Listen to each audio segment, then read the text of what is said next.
Subscribe कीजिए target with MG Sharma YouTube channel को और दबाइए इस बेल आइकन को ताकि आपको मिल सके हमारा लेटेस्ट वीडियो सबसे पहले, वो भी फ्री में।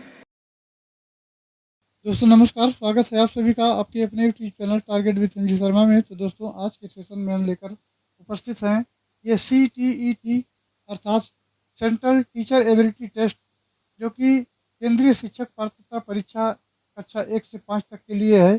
अगर दोस्तों इसके सिलेबस की बात करें तो इसमें बाल विकास एवं शिक्षा शास्त्र और आपका गणित और पर्यावरण अध्ययन ये की कॉमन होता है, अर्थात ये 90 नंबर आपका सबके लिए अनिवार्य होगा। उसके बाद इसमें 2 लैंग्वेज लेना होता है। आप हिंदी, अंग्रेजी और संस्कृत में से कोई 2 लैंग्वेज ले सकते हैं, ये अनिवार्य होता है। आप हिंदी इंग्लिश ले सकते हैं, हिंदी संस्कृत ले सकते हैं और इसको एक फर्स्ट लैंग्वेज के रूप में लिया जाएगा, एक सेकंड लैंग्वेज के रूप में लिया जाएगा। दोस्तों अगर इस पुस्तक की बात करें तो इसमें 10 प्रैक्टिस सेट दिए गए हैं और 5 साल पेपर्स दिए गए हैं, जो कि पिछले वर्षों के पेपर्स हैं। अब सबसे पहले पिछले वर्षों के पेपर्स को देखते हैं। इसमें क्रम में अगर दोस्तों बात की जाए तो पहले आप पिछले पेपर्स को देखेंगे, तभी आपका ये कॉन्सेप्ट बन पाएगा कि आप परीक्षा में क्या क्या आता है, सिलेबस में क्या क्या आता है और कैसे इसको हल करना है। दूसरी बात रही इस पुस्तक की खासियत की बात अगर करें दोस्तों, तो इस पुस्तक में किस चैप्टर से कितने प्रश्न पिछले परीक्षाओं में आए हैं, ये सारी चीज़ें दी गई हैं। और 2011 से लेकर के और 2023 तक के जितने चैप्टर से जितने क्वेश्चन आए हैं वो प्रत्येक वर्ष का एक चार्ट के रूप में दिया गया है। अब दोस्तों जिन भाइयों बहनों को ये पुस्तक परचेज करनी वो कर सकते हैं, और जिन जो नहीं परचेज करना चाहते हैं चैनल से जुड़ करके यहाँ से आप पढ़ सकते हैं। आपको पहले 5 पेपर से ये सॉल्व करवाए जाएंगे जो कि पिछले वर्षों के हैं, और उसके बाद में 10 प्रैक्टिस सेट करवाया जाएगा। चलिए फिर आज के सेशन की शुरुआत करते हैं और आज का जो पहला पेपर है वो देखते हैं, जो कि कक्षा 1 से 5 तक के लिए दिया गया है। और ये प्रीवियस ईयर पेपर है जो 28/1/2023 यानी 28 जनवरी को पिछले साल ये पेपर हुआ था। इसके क्रम में दोस्तों अगर बात करें, अब पुस्तक की खासियत के बारे में हमने बता दिया। इसमें देखिए पहले ही दिख रहा है बाल विकास एवं शिक्षा शास्त्र से आपका क्वेश्चन आपको मिलेंगे। उसके बाद आगे चैप्टर भी डिसाइड होंगे किस चैप्टर से कौन सा क्वेश्चन लिया गया है। बाल विकास के सिद्धांत की अगर बात करें तो पहला क्वेश्चन है, हालांकि विकास के विभिन्न क्षेत्र विद्यार्थियों की योग्यताओं का वर्णन करते हुए ये पारस्परिकता करते हुए फिर भी निम्न में से विकास का कौन सा क्षेत्र मुख्य रूप से व्यक्तियों के अपने और दूसरों के कार्यों और व्यवहारों पर तर्क की प्रवृत्ति का अध्ययन करता है। तो इसका जो ऑप्शन है दोस्तों, एक ऑप्शन ये है भाषा विकास और नैतिक विकास, शारीरिक विकास और सांस्कृतिक विकास। तो दोस्तों अगर इससे ऑप्शन की बात करें तो आपका ये नैतिक विकास के अंतर्गत जाएगा, बी ऑप्शन इसका करेक्ट आंसर होगा। नेक्स्ट क्वेश्चन हमारा है दूसरा नंबर क्वेश्चन कहता है कि विकास का कौन सा सिद्धांत बताता है कि विकास सिर से पैर तक होता है, अर्थात बच्चे का जो विकास होता है वो सिर से लेकर के और पैर तक होता है। तो इसमें ऑप्शन दिए गए हैं, विकास जो है पूर्वानुमेय है, और दूसरा ऑप्शन दिया गया है विकास परिपक्वता और सीखने का एक उत्पाद है। विकास है एक विशेष दिशा में आगे बढ़ता है और बच्चों के विकास की दर में भिन्नताएं भी होती हैं। तो दोस्तों अगर इस क्वेश्चन की बात करें तो विकास एक विशेष दिशा में आगे बढ़ता है, सी ऑप्शन इसका करेक्ट आंसर हो जाएगा। नेक्स्ट क्वेश्चन हमारा है तीसरा क्वेश्चन, जो कि कथन और तर्क पर आधारित है। कथन दिया गया है इसमें, अभिभावकों को बाल्यावस्था देखभाल से संबंधित चर्चा में शामिल करना चाहिए। तो तर्क भी दिया गया है, बाल विकास पारिवारिक परिवेश से प्रभावित होता है। अब दोस्तों अभिभावकों को बाल्यावस्था में देखभाल से संबंधित चर्चा शामिल करनी चाहिए, और बाल विकास जो है पारिवारिक परिवेश को प्रभावित होता है। तो इसका जो ऑप्शन हो जाएगा दोस्तों, ये आपका ए ऑप्शन हो जाएगा। ए ऑप्शन कहता है ये और आर दोनों सही हैं, और आर जो है एक ही सही व्याख्या करता है, तो ये सही ऑप्शन हो जाएंगे। चलिए नेक्स्ट क्वेश्चन देखते हैं। अब जो चैप्टर हमने बताया था इसमें दिया है पियाजे, कोहलबर्ग, वाइगोत्स्की निर्माण और आलोचना दृष्टिकोण से, इस चैप्टर से आपका ये क्वेश्चन मिल रहा है चौथा नंबर। तो जीन पियाजे के संज्ञानात्मक विकास सिद्धांत के अनुसार ये वर्ग समावेशन की अवधारणा बच्चों द्वारा इस चरण के दौरान प्राप्त की जाती है। चरण कौन सा होगा, मूल संक्रियात्मक होगा या संवेदीगामक होगा या पूर्व संक्रियात्मक होगा या औपचारिक संक्रियात्मक होगा। तो दोस्तों इसका सही उत्तर हो जाएगा वो आपका मूल संक्रियात्मक हो जाएगा, मूल संक्रियात्मक इसका सही उत्तर हो जाएगा। नेक्स्ट क्वेश्चन की चर्चा करते हैं। तो आगे चलते हैं दोस्तों। अगला क्वेश्चन हमारा है ये 5 नंबर क्वेश्चन की अगर बात की जाए तो ये है जीन पियाजे संज्ञानात्मक विकास सिद्धांत के अनुसार किस चरण पर अधिकतर बच्चे परिकल्पनात्मक रूप से सोचने लगते हैं? तो कब सोचने लगते हैं? अब इसमें दिया है संवेदीगात्मक है, या पूर्व संक्रियात्मक है, मूर्त संक्रियात्मक है, या औपचारिक संक्रियात्मक है। तो मित्रों इसका जो सही जवाब हो जाएगा ये आपका औपचारिक संक्रियात्मक हो जाएगा, जो कि ऑप्शन डी करेक्ट आंसर होगा। अब नेक्स्ट क्वेश्चन दिया है लेव वायगोस्की के विचारों के अनुसार विद्यार्थियों के समीपस्थ विकास के क्षेत्र को पाने में मदद करने के लिए एक अध्यापिका को क्या देना चाहिए? तो अध्यापिका को दंड देना चाहिए, नहीं देना चाहिए, पुरस्कार देना चाहिए, ये भी सही हद तक ठीक नहीं है। नकारात्मक तो बिल्कुल नहीं देना चाहिए। तो पाठ या ढांचा प्रदान करना चाहिए, अर्थात उसको सीखने के लिए एक रूप देना चाहिए, पाठ देना चाहिए। नेक्स्ट है हमारा ये सी ऑप्शन इसका करेक्ट आंसर हो जाएगा। नेक्स्ट क्वेश्चन की तरफ बढ़ते हैं। तो 7वां नंबर क्वेश्चन है लेव वायगोस्की ने यहाँ भरना है विकास में वृद्धि के लिए इस्तेमाल पर बल दिया है।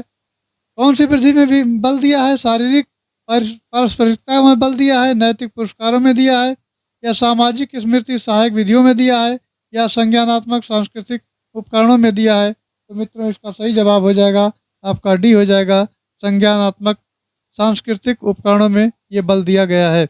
नेक्स्ट है हमारा 8वां नंबर क्वेश्चन नंबर 8 है निम्नलिखित में से किसने बच्चों में नैतिक विकास के सिद्धांत का प्रस्ताव रखा है? तो दोस्तों ये लॉरेंस कोहलबर्ग ने नैतिक विकास में प्रस्ताव जो है रखा है। लॉरेंस कोहलबर्ग इसका सही जवाब हो जाएगा। नेक्स्ट क्वेश्चन की अगर बात करें 9 नंबर कहता है यह लेव वायगोस्की भाषा को किस प्रकार देखते हैं? तो ऑप्शन है भाषा अधिगम प्रक्रिया में बाधक है, और भाषा एक सांस्कृतिक उपकरण है जो अधिगम को सुसाधित करती है, भाषा चिंतन प्रक्रिया में अर्थहीन है, और भाषा जैविक परिपक्वता का एक नगण्य अंश है। तो दोस्तों इसका सही जवाब हो जाएगा वो बी हो जाएगा, भाषा एक सांस्कृतिक उपकरण है जो अधिगम को सुसाधित करती है। बी इसका करेक्ट आंसर हो जाएगा। अब बाल केंद्रित और प्रगतिशील शिक्षा की अवधारणा से प्रश्न लिया गया है। कथन और तर्क दिए गए हैं। कथन आपका ये है, वो कहता है कि क्रिया आधारित शिक्षण अधिगम को बाल केंद्रित माना जाता है। तो तर्क दिया है शिक्षक शिक्षण अधिगम प्रक्रिया में कोई भूमिका नहीं निभाता। अब यहाँ देखना है क्रिया आधारित जो है अर्थात करके सीखना शिक्षण अधिगम को बाल केंद्रित माना जाता है। तर्क में कह रहा है शिक्षक जो है शिक्षण अधिगम प्रक्रिया में कोई भूमिका नहीं निभाता है। तो इसका ये सही विकल्प चुनना है। चलिए आगे देखते हैं इसके ऑप्शन को। तो ऑप्शन नंबर ये कहता है दोस्तों ये और आर दोनों सही हैं और आर ए की व्याख्या सही करता है। तो ये गलत हो जाएगा। दूसरा कहता है बी और आर दोनों सही हैं लेकिन आर ए की व्याख्या नहीं करता है, तो ये भी गलत है। ये सही है लेकिन आर गलत है। तो ये तो सही है लेकिन आर गलत है, क्योंकि ये आपका जो दिया गया था सी इसका सही हो जाएगा। चलिए देख लेते हैं यहाँ। तो ये जो आपका कह रहा था ये क्रिया आधारित शिक्षण अधिगम बाल केंद्रित माना जाता है, तो हाँ माना जाता है। लेकिन तर्क जो दिया गया था ये शिक्षक शिक्षण अधिगम प्रक्रिया में कोई भूमिका नहीं निभाता है, तो शिक्षक की भूमिका तो होती है, तो इसलिए आर आपका गलत हो जाएगा और ए जो है सही हो जाएगा। तो ए सही है और आर क्या है गलत है। तो ये सी ऑप्शन आपका सही उत्तर हो जाएगा।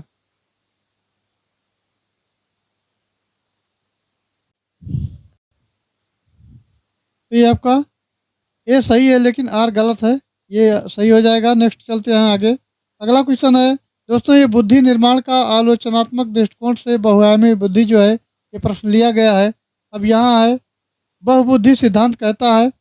ऑप्शन है बुद्धि विभिन्न प्रकार की हो सकती है, बी कहता है बुद्धि तेज नहीं किया जा सकता है, और सी कहता है बुद्धि को सटीक रूप से मापा जा सकता है, और डी कहता है सभी व्यक्तियों में बुद्धि स्तर एक समान है। तो दोस्तों एक समान तो है नहीं, बुद्धि सटीक रूप से मापा नहीं जा सकता, बुद्धि तेज नहीं किया जा सकता। तो इसका जो सही जवाब हो जाएगा वो आपका बुद्धि विभिन्न प्रकार की हो सकती है। कोई अधिक जानकार होगा, कोई कम जानकार होगा, किसी का दिमाग तेज होगा, किसी का कम होगा, किसी की बुद्धि लब्धि अधिक होगी। तो ये जो है विभिन्न प्रकार की हो सकती है। ये सही जवाब आपका ये हो जाएगा। नेक्स्ट क्वेश्चन आपका आता है ये सामाजिक निर्माण रूप लिंग भूमिका और लिंगीय भेद और शैक्षिक अभ्यास से है। तो दोस्तों इसके क्वेश्चन की अगर बात करें तो ये क्वेश्चन कहता है कि 12 नंबर क्वेश्चन है, लड़कों के लिए नीले रंग के कपड़े और लड़कियों के लिए गुलाबी रंग के कपड़े खरीदना किसे बढ़ावा देता है? तो ये दोस्तों लिंग रूढ़िवादिता को बढ़ावा देता है। सबको अलग अलग करना ये लिंग रूढ़िवादिता को बढ़ावा देता है। ये ऑप्शन इसका करेक्ट आंसर हो जाएगा। अब दोस्तों आते हैं व्यक्तिगत भिन्नता के अंतर्गत प्रश्न दिया गया है। तो 13 नंबर क्वेश्चन कहता है, अंग्रेजी विषय की एक शिक्षिका हैं जिनका नाम सरिता है। सरिता ने ये देखा कि कक्षा में वो पढ़ाती है, उसे सीखने स्तर पर विद्यार्थी विभिन्नताएं दिखाते हैं, इसलिए सरिता को चाहिए कि वो क्या चाहिए। अब इसी प्रकार से बड़े बड़े पजल्स के रूप में आपको क्वेश्चन देखने को मिलेंगे और वहाँ पढ़ना पड़ेगा और पढ़ करके समझ करके ही हल करना है। तो ये ऑप्शन दिया गया है, शिक्षण एक समान तरीके का पालन करें ताकि सीखने में व्यक्तिगत अंतर कम हो। और बी कहता है छात्रों के पालन के लिए बहुत सख्त नियम बनाएं। और सी कहता है सीखने में सुधार के लिए अपने शिक्षण में विभिन्न प्रकार के अनुभवों को शामिल करें। और डी कहता है इन मतभेदों के बारे में ध्यान न दें। तो सबसे जो सटीक उत्तर है इसका हो जाएगा सीखने में सुधार के लिए अपने शिक्षण में विभिन्न प्रकार के अनुभवों को शामिल करें।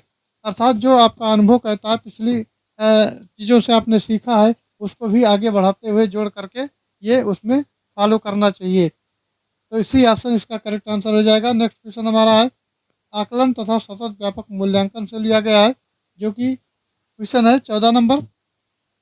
यह मूल्यांकन का मुख्य उद्देश्य क्या होना चाहिए? तो मूल्यांकन का मुख्य उद्देश्य दोस्तों होना चाहिए, तो ऑप्शन ये कहता है विद्यार्थियों का नामीकरण होना चाहिए।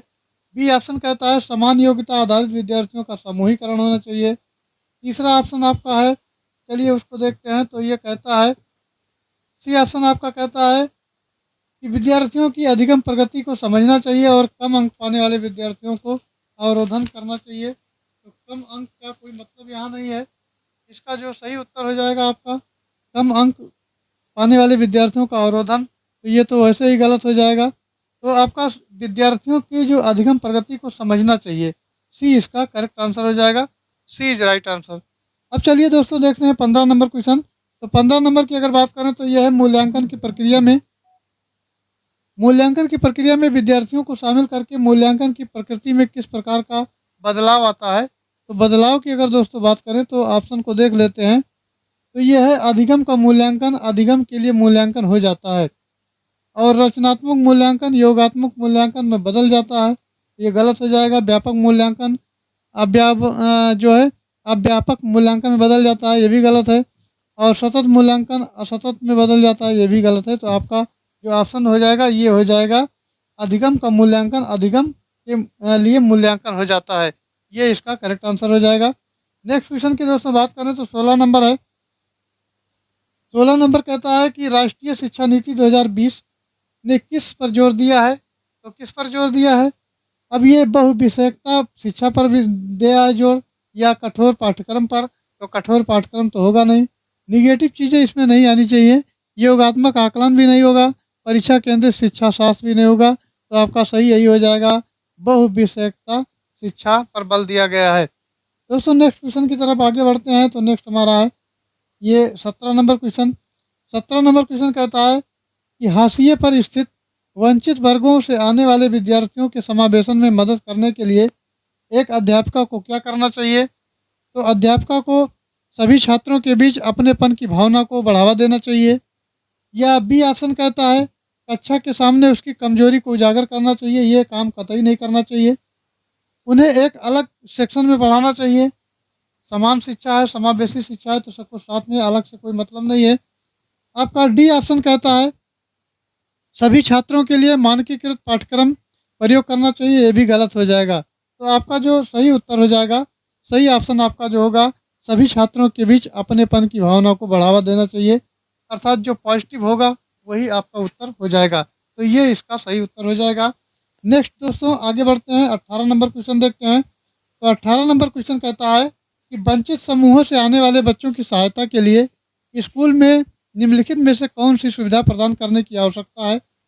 अब जो वंचित वर्ग से बच्चे आते हैं उनको कौन सी सुविधा प्रदान करनी चाहिए। तो सबसे पहले देखते हैं विषयों के चयन में लचीलापन प्रदान करना, विषयों के चयन में लचीलापन प्रदान करना और कक्षा के सभी बच्चों के लिए समान शैक्षिक कार्यक्रम लागू करना, या फिर सी ऑप्शन है उन्हें किसी विशेष स्कूल में प्रवेश लेने के लिए बाध्य करना, या उन्हें उसी स्कूल के एक अलग सेक्शन में पढ़ाना। तो अलग सेक्शन होगा नहीं, उन्हें प्रवेश लेने के लिए बाध्य नहीं किया जा सकता, बच्चे को प्रवेश लेने के लिए बाध्य नहीं किया जा सकता, और कक्षा के सभी बच्चों के लिए समान शैक्षिक कार्यक्रम, ये भी गलत हो जाएगा। तो आपका जो उत्तर होगा दोस्तों, ये आपका ऑप्शन होगा ये, विषयों के चयन में लचीलापन प्रदान करना। विषयों में जो उनका जैसे उनका रुचि है उसी के हिसाब से उनको विषय प्रदान किए जाएंगे। तो चलिए ये इसका सही आंसर हो जाएगा। नेक्स्ट क्वेश्चन की बात करते हैं। तो नेक्स्ट क्वेश्चन हमारा है, चलिए आगे बढ़ते हैं दोस्तों। तो अगला क्वेश्चन कहता है, ये आपका अधिगम अयोग्यताएं एवं अक्षमता वाले बालकों की आवश्यकताओं की पहचान से दिया गया है।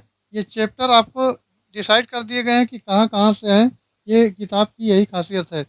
19 नंबर कहता है कि कक्षा में एक दृष्टिबाधिता से जूझते विद्यार्थी अर्थात शिक्षार्थी के समावेशन को बढ़ावा देने के लिए एक अध्यापिका को क्या करना चाहिए। अब अध्यापिका को क्या करना चाहिए, पहला ऑप्शन कहता है कि जानकारी का मौखिक विवरण देना चाहिए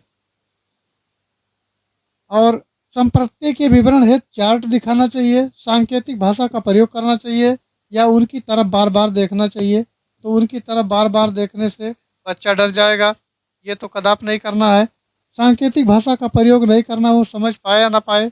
और संप्रत्यय के विवरण है चार्ट को दिखाना चाहिए, यह भी बहुत सही नहीं है। तो आपका जो सही ऑप्शन होगा, जानकारी का मौखिक विवरण देना चाहिए, अर्थात उसको मौखिक रूप से बताना चाहिए और पुराने ज्ञान से उसको कनेक्ट करवाना चाहिए। अब दोस्तों आता है हमारा 20 नंबर क्वेश्चन। तो 20 नंबर क्वेश्चन कहता है, एक विशिष्ट अधिगम असमर्थता पठन वैकल्य की क्या विशेषता होती है। तो विशेषता की अगर बात करें तो यह है लेख के बोध में कठिनाई, चलने में कठिनाई, मौखिक संप्रेषण में कठिनाई, या खाने में कठिनाई। तो जब बात शिक्षा की होती तो खाने का कोई मतलब नहीं, मौखिक संप्रेषण को नहीं होगा, चलने में कठिनाई नहीं होगा। तो आपका ये हो जाएगा लेख के बोध में कठिनाई, ये ऑप्शन इसका करेक्ट आंसर हो जाएगा। अब दोस्तों आते हैं 21 नंबर क्वेश्चन। तो 21 नंबर क्वेश्चन कहता है, यदि ट्विंकल अपने बाएं हाथ से लिखती है, ट्विंकल एक लड़की है जो कि अपने बाएं हाथ से लिखती है, तो उसकी शिक्षिका को क्या करना चाहिए।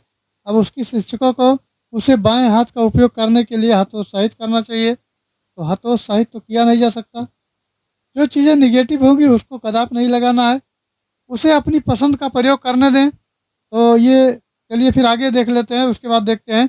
इसकी रिपोर्ट स्कूल काउंसलर को दें, कोई ज़रूरी नहीं है। उसे दाहिने हाथ का उपयोग करने के लिए मजबूर करें, मजबूर तो किया ही नहीं जा सकता। तो बी वाला सही उत्तर आपका मिलता है, उसे अपनी पसंद का प्रयोग करने दें, उसे जो है अपनी पसंद का उसके हिसाब से प्रयोग करने दें। तो इसका बी ऑप्शन करेक्ट आंसर हो जाएगा। नेक्स्ट दोस्तों आता है, बालक कैसे सोचते व सीखते हैं। तो देखा जाए बालक कैसे सीखते हैं, ये 22 नंबर दिया गया है। दोस्तों आपका ये जो CDP से यानी चाइल्ड डेवलपमेंट एंड पेडागोजी से जो क्वेश्चन आएंगे वो कुल 30 प्रश्न आएंगे, जिसमें आपका पेडागोजी से संबंधित क्वेश्चन होगा और यहाँ जो है इसको हल करना रहेगा। तो ये दोस्तों आपका 22 नंबर चल रहा है पेडागोजी का। तो निम्न में से कौन सी युक्ति विद्यार्थियों को जानकारी को लंबे समय तक याद रखने में ये मदद करेगी। तो चलिए क्या मदद करेगी, अब ऑप्शन देख लेते हैं। ऑप्शन ये की अगर बात करें तो जानकारी से संबंधित ये आपका बेमतलब शब्दों का समूह बनाना, और जानकारी को अवस्थित रूप में प्रस्तुत करना, या जानकारी से संबंधित दृश्य रूपक और समरूपक बनाना, और दोस्तों जानकारी को बिना किसी संदर्भ में प्रस्तुत करना। तो अगर इसका देखा जाए आपके ऑप्शन को, तो जानकारी से संबंधित बेमतलब शब्दों, बेमतलब का कोई मतलब नहीं है। एक मिनट, इसको सेट कर दें, छोटा कर दें।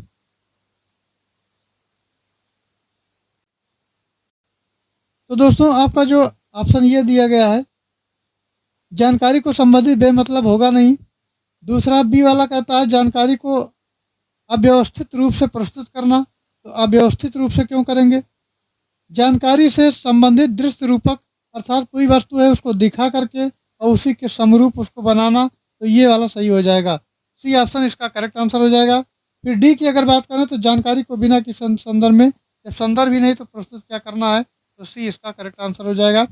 नेक्स्ट क्वेश्चन है शिक्षण व अधिगम की मूल प्रक्रियाएं क्या हैं। इसके क्रम में देखा जाए तो कथन आपका दिया गया है। ये 23 नंबर क्वेश्चन है। एक अध्यापिका द्वारा विद्यार्थियों को समूह में काम करने और सहपाठियों के संग चर्चा द्वारा सीखने के लिए प्रेरित करना चाहिए। अब प्रेरित करने के क्रम में देखा जाए तो ऑप्शन देखा है क्या क्या करना चाहिए। तो दोस्तों तर्क दिया गया है। तर्क आपका आता है अधिगम एक सामाजिक प्रक्रिया है। तो अधिगम एक सामाजिक प्रक्रिया है। अब इसमें है विकल्प चुनना है, तो ये और आर दोनों सही हैं और आर जो है एक ही सही व्याख्या करता है। तो बिल्कुल ए और आर दोनों सही हैं। अधिगम एक सामाजिक प्रक्रिया है। और जो आपका कथन दिया गया था कि अध्यापिका समूह में कम अपने जो है सहपाठियों के संग चर्चा द्वारा सीखने के लिए प्रेरित करना चाहिए। व्यक्ति जो बच्चा होगा, बच्चा जो चर्चा करेगा अपने मित्रों में और वो दोस्तों एक दूसरे से बात करेगा, खुल करके बात करेगा, तो वहाँ उसको सीखने के चांसेस ज़्यादा मिलेंगे। तो दोस्तों अगर बात की जाए तो ऑप्शन ये भी, अर्थात इसका जो कथन है, कथन भी सही है और इसका कारण जो तर्क है, अर्थात तर्क कहते हैं, तर्क भी सही है। तो ये और आर दोनों सही हैं और आर जो है एक ही सही व्याख्या करता है। ये तर्क जो है उसकी व्याख्या करता है। तो ये इसका करेक्ट आंसर हो जाएगा। चलिए आगे बढ़ते हैं। 24 नंबर क्वेश्चन। 24 नंबर क्वेश्चन कहता है कि प्रभावशाली और अर्थपूर्ण अधिगम को बढ़ावा देने के लिए निम्न में से किनका प्रयोग करना चाहिए। तो क्या बच्चे को उदाहरण देना चाहिए, गैर उदाहरण से समझाना चाहिए, ये अनुरूपक है या नकारात्मक पुनर्वलन, तो नकारात्मक होगा नहीं। अब देखते हैं इसमें 4 आपके नंबर दिए गए हैं, उसके बाद आपके ऑप्शन दिए गए हैं। तो इन चारों में से कौन सा सही हो सकता है। तो दोस्तों बच्चे को उदाहरण देना चाहिए, क्योंकि उदाहरण आप देंगे तभी वो समझ पाएगा। तो इसमें जो आपका प्रश्न पूछ रहा है एक बार पुनः देख लेते हैं। प्रभावशाली और अर्थपूर्ण अधिगम को बढ़ावा देने के लिए निम्न में से किसका प्रयोग करना चाहिए। तो दोस्तों उदाहरण का प्रयोग करना चाहिए, ये भी हो जाएगा और आपका गैर उदाहरण भी हो जाएगा और अनुरूपक भी हो जाएगा। तो दोस्तों इसका जो सही उत्तर होगा आपका 1 होगा, 2 होगा और 3 होगा। नकारात्मक वाला छोड़ करके ये नहीं होगा। तो आपका कौन से ऑप्शन में मिल रहा है, तो 1 होगा, 2 होगा और 3 होगा। तो 1, 2 और 3 आपका ये तीसरे में मिल रहा है। 1 होगा, 2 होगा और 3 होगा। ये नकारात्मक पुनर्वलन नहीं होगा। तो इसका तीसरा जो ऑप्शन सही हो जाएगा। अब दोस्तों 25 नंबर क्वेश्चन की बात करते हैं। तो यह है एक संरचनावादी कक्षा में अधिगम को किस प्रकार देखा जाना चाहिए। तो ऑप्शन दिया गया है केवल ज्ञान का पुनरुत्पादन करके, या वास्तविक जीवन से जो है उसको वियोजित करके, शास्त्रीय अनुकूलन का परिणाम, या वातावरण से सक्रिय पारस्परिकता संपर्क का परिणाम। तो दोस्तों इसका सही जो उत्तर हो जाएगा वो आपका वातावरण से सीखा जा सकता है। वातावरण ये विशेष प्रभाव डालता है। तो वातावरण से सक्रिय पारस्परिकता और संपर्क का ये परिणाम सही उत्तर हो जाएगा। नेक्स्ट दोस्तों आते हैं 26 नंबर क्वेश्चन। तो ये 26 नंबर कहता है कि यदि एक शिक्षक विद्यार्थियों की समस्या समाधान क्षमताएं विकसित करना चाहता है तो उसे निम्न में से किससे बचना चाहिए। तो किससे बचना चाहिए, तो समस्या को ठीक से समझने के लिए विद्यार्थियों को प्रेरित करना चाहिए। दूसरा कहता है ऑप्शन बी आपका यह है विद्यार्थियों को समस्या के विभिन्न पहलू को देखने के लिए प्रोत्साहित करना चाहिए। सी कहता है विद्यार्थियों में व्यवस्थित कार्य करने की आदत विकसित करना चाहिए। और डी ऑप्शन कहता है कि विद्यार्थियों को प्रेरित करना है कि वे कार्य को जैसे भी हो जल्दी करें। तो आपका डी ऑप्शन सही उत्तर है और सही यही रहेगा। तो D option is right answer. चलिए नेक्स्ट देखते हैं 27 नंबर क्वेश्चन। तो 27 नंबर कहता है कि विद्यार्थियों की त्रुटियों के संबंध में अध्यापकों को क्या करना चाहिए। पहला कहता है कि नकारात्मक पुनर्वलन द्वारा त्रुटियों को कम करना चाहिए। दंड द्वारा त्रुटियों को कम कर, दंड का कोई मतलब नहीं, नकारात्मक का कोई मतलब नहीं। अब चलिए आगे देखते हैं। दोस्तों अगले पॉइंट पर पहुंचते हैं। हमारा 2 ऑप्शन अभी बच रहा है। तो सी ऑप्शन कहता है, दोस्तों सी कहता है कि उन अधिगम कमियों को खोजना चाहिए जिसकी वजह से त्रुटियां हुई हैं। तो ये इसका सटीक उत्तर है। अर्थात पूरे छानने पर यही मिलता है कि उन अधिगम कमियों को खोजना चाहिए जिससे बच्चा जो है त्रुटि कर रहा है, गलती कर रहा है, तो उसको सबसे पहले खोज करके उसको सही करना चाहिए। तो उन अधिगम कमियों को खोजना चाहिए जिनकी वजह से त्रुटियां हुई हैं। और डी वाला ऑप्शन कहता है त्रुटियों की अपेक्षा करनी चाहिए, तो कोई मतलब नहीं, तो सी आपका करेक्ट हो जाएगा। अब दोस्तों आगे हैं 28 नंबर आपका आता है। तो आगे 28 नंबर देखते हैं। एक विद्यार्थी जो क्षमा करना, एक विद्यार्थी है जो बार बार मिलने वाली असफलताओं का कारण उसकी योग्यता की कमी को मानता है, उसमें कौन सा भाव पैदा हो सकता है? तो भाव कौन सा होगा? उच्च आत्मसम्मान है, ये आपका गलत हो जाएगा। अधिगम निस्सहायता है, तो ये सही हो जाएगा, बी ऑप्शन। और सकारात्मक आत्म अवधारणा, आत्म प्रभावकारिता में वृद्धि, तो इसका जो सही उत्तर हो जाएगा वो आपका बी वाला सही हो जाएगा। चलिए दोस्तों, अब संज्ञान और संवेग से एक क्वेश्चन है, उसको भी देखते हैं। तो संज्ञान और संवेग की अगर बात करें तो संज्ञान और भावनाएं हैं। इसमें ऑप्शन ये है, एक दूसरे से स्वतंत्र हैं, एक दूसरे से कभी कभार ही संबंधित हैं, एक दूसरे से परस्पर संबंधित हैं, या वातावरणीय कारकों द्वारा प्रभावित नहीं होते हैं। तो इसका जो सही उत्तर हो जाएगा वो एक दूसरे से परस्पर ये क्या है, संबंधित हैं, कनेक्टेड हैं, जुड़े हैं, जो भी कह लीजिए। चलिए नेक्स्ट है आपका 30 नंबर क्वेश्चन। 30 नंबर कहता है, यह भरना है अधिगम को नकारात्मक रूप से प्रभावित करता है। क्या करता है? कुपोषण है, उत्सुकता है, और अभिसंज्ञान है, या महारत उन्मुखी लक्ष्य है। तो दोस्तों इसका जो सही उत्तर हो जाएगा, ये प्रभावित करता है वो क्या है, आपका अभिसंज्ञान है, सी वाला इसका सही उत्तर हो जाएगा। अब दोस्तों देखते हैं गणित से। अभी आपका जो चाइल्ड डेवलपमेंट एंड पेडागोजी अर्थात सीडीपी का पोर्शन था, जो कि 30 क्वेश्चन आता है सीटेट में आपके, तो 30 पूरा हुआ। अब चलिए मैथ पोर्शन को देखते हैं। तो मैथ पोर्शन की अगर बात करें दोस्तों, तो संख्या पद्धति से एक सवाल दिया गया है। इसमें कहता है कि दो सम संख्याएं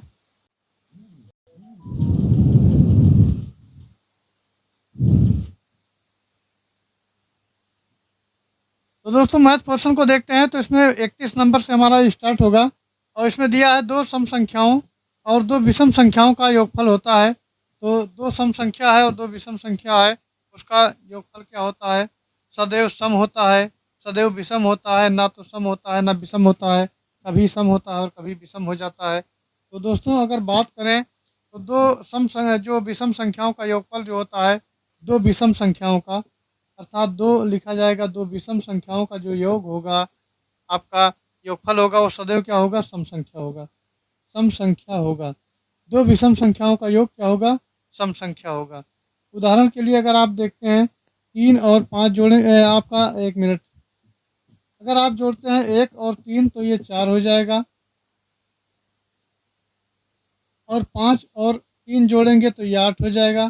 तो इस प्रकार दो विषम आपको देखने में को मिलेंगे और उनको जोड़ दिया जाएगा तो ये सम संख्या हो जाएगा। तो वही कहा गया है कि सदैव जो है दो विषम संख्याओं का योग होता है वो सम संख्या होता है, और दो सम संख्याओं का योगफल भी सदैव सम ही होता है। अर्थात 2 + 2 अगर जोड़ा जाए तो 4 हो जाएगा, तो दो सम संख्याओं का योग जो होगा वो सम संख्या होगा। तो इस प्रकार दो सम संख्याओं और दो विषम संख्याओं का योगफल सदैव सम संख्या होता है। तो सम वाला जो ऑप्शन आपका दिया है सदैव सम होता है, अर्थात ये वाला ऑप्शन इसका सही हो जाएगा, सदैव सम होता है। कुल मिला के कहा जाए दो विषम संख्याओं का योग सम संख्या होता है और दो सम संख्याओं का योग सम संख्या होता है, तो सदैव सम संख्या वाला ऑप्शन ही सही हो जाएगा। तो दोस्तों आपका ये 32 नंबर है। जीवन एक आयत में जिसे 100 समान वर्गों में विभाजित किया गया है, 1 से 100 तक संख्याएं लिखता है, और मीनू इसमें 8 के सभी गुणज को पीले रंग से छायांकित कर देती है। जैसे कोई आयत है इसमें 100 समान वर्गों में इसको विभाजित किया गया है 100 वर्गों में। उसके बाद ये क्या करते हैं, 1 से 100 तक संख्याएं लिखता है, और मीनू उसमें 8 के सभी, जो 8 है, जैसे 8 है, 8 16 है और 24 है, इनको क्या करती है? पीले रंग से छायांकित कर देती है, रंग देती है। और महीन जो है उसमें 9 के सभी गुणज को हरे रंग से छायांकित कर देता है। तो दोस्तों आयताकार जो व्यू में सबसे बड़ी संख्या जिनमें दोनों रंग भरे गए हैं वो कौन सी होगी? तो चलिए इसको देख लेते हैं। तो आपका जो 1 मिनट यहाँ लाते हैं, तो सवाल को भी देखते रहेंगे साथ साथ। तो दोस्तों इसमें कहा गया है मीनू द्वारा जो छायांकित किया गया है, मीनू द्वारा, ज़्यादा नहीं लिखेंगे, मीनू द्वारा छायांकित किया गया है, तो 8 के गुणज को किया गया है, तो 8 को किया जाएगा, फिर 16 को किया जाएगा, फिर 24 को किया जाएगा, फिर डॉट डॉट 96 को किया जाएगा। कहने का मतलब आगे लिखना नहीं है, 96 तक जाएंगे और 100 तक ही करना है। अब दोस्तों दूसरा आता है मोहिन। जो आपका महीन है, महीन है, मोहिन नहीं है, महीन है। तो महीन द्वारा छायांकित की गई संख्या है, वो 9 के गुणज को की गई है, तो 9 होगा, तो 18 होगा, 9 3 27 होगा, डाट डाट 99 हो जाएगा। अब दोस्तों मीनों और दोनों के द्वारा जो संख्या की जाएगी, अर्थात दोनों के द्वारा जो उभयनिष्ठ संख्या होगी, वो देखना है कि उभयनिष्ठ कौन है, अर्थात दोनों में कौन है। तो 8 है और 9 है, 8 और 9 ये दोनों में कॉमन है। तो अगर 8 से 9 को गुणा करेंगे तो 8 गुणे 9 बराबर हो जाएगा 72, और 72 इसका उत्तर हो जाएगा। तो 72 आपका जो है ऑप्शन किसमें दिया है, डी में दिया है, तो ऑप्शन डी इसका करेक्ट आंसर हो जाएगा। Option D is right answer. चलिए नेक्स्ट देखते हैं। नेक्स्ट क्वेश्चन की अगर बात करें, 33 नंबर कहता है कि निम्नलिखित में से कौन सी संख्या 9 से विभाज्य है। तो 9 से विभाज्य वाली संख्या देखना है। तो इस प्रकार के सवाल में दोस्तों क्या करना है कि सबसे पहले विकल्प को ले लेते हैं। तो विकल्प को अब विकल्प ये से करेंगे, तो विकल्प ये से अगर करेंगे तो इसको जोड़ेंगे 2 + 6 + 1 + 3 + 3 + 4 और +5 क्या करेंगे, जोड़ लेंगे। तो 6 2 8 1 9 9 3 12 12 4 16 16 और 5 क्या हो जाएगा, 16 और 5 हो जाएगा, यानी 16 4 20 और 1 21 हो जाएगा, 21 हो जाएगा। अब ये 9 से विभाजित तो होगा नहीं, तो 9 से विभाज्य आपका ये वाला ऑप्शन तो हो गया, नहीं है। फिर दूसरा लेते हैं बी वाला। अब बी को जोड़ते हैं, तो पहले जोड़ेंगे 2 + 1 + 6 + 3 + 1 + 5। अब क्या करते हैं, जोड़ लेते हैं। तो 2 1 3 3 6 6 3 9 9 3 12 12 1 13 13 और 5 13 और 5 आपका हो जाएगा 18 18 हो जाएगा। तो ये आपका जो है 9 दूनी 18 अर्थात 9 से विभाज्य है। तो ये आपका 9 से विभाज्य है। तो अब आपको उत्तर मिल गया, आगे करने की ज़रूरत ही नहीं है। तो बी वाला ऑप्शन इसका सही उत्तर हो जाएगा, जो कि 9 से पूर्णतः विभाज्य हो जाएगा। चलिए फिर आगे देखते हैं। अगला क्वेश्चन हमारा आता है, अगले की अगर बात करें तो अगला क्वेश्चन है 34 नंबर। तो चलिए दोस्तों 34 नंबर क्वेश्चन देखते हैं। एक गणित टेस्ट में कक्षा 5 के विद्यार्थियों द्वारा प्राप्त किए गए अंक नीचे दर्शाए गए हैं। अब कितने विद्यार्थियों ने अभी अंक दिया है, बाकी कहता है कितने विद्यार्थियों ने 5 या 5 से अधिक अंक प्राप्त किए हैं। तो सबसे पहले पकड़ में आता है आपका 5 या 5 से अधिक कितने अंक हैं, ये देखना है। 5 को भी काउंट किया जाएगा और 5 से अधिक कितने हैं। तो 1 हो जाएगा, 2 हो जाएगा, 3 हो जाएगा, 4 5 हो जाएगा, 6 हो जाएगा, 7 8 9 10 और ये 11 12 13 13 14 15 16 17 आपका ये 17 कुल संख्या आपका एक कटपीट के 17 आ गया। अर्थात 17 ऐसे अंक हैं जो कि 5 को लेकर के 5 से अधिक हैं। तो 17 कुल संख्या 17 है। अब जब कुल संख्या 17 है आपकी, तो 17 वाला ऑप्शन भी आपका वही उत्तर हो जाएगा। Option D right answer. चलिए 35 नंबर देखते हैं। 35 नंबर कहता है कि एक बच्चा गणित की कक्षा में कहता है, क्या कहता है कि 5 बिंदु, 5 लड़कियां, 5 कंचे और सभी संख्या 5 को निरूपित करते हैं। बच्चा संख्या के किस पहलू की ओर संकेत कर रहा है। तो दोस्तों इसको चलिए देखते हैं इस सवाल को। 5 की बात की गई है, 5 लड़कियां हैं, 5 मतलब 5 5 वो निरूपित कर रहा है।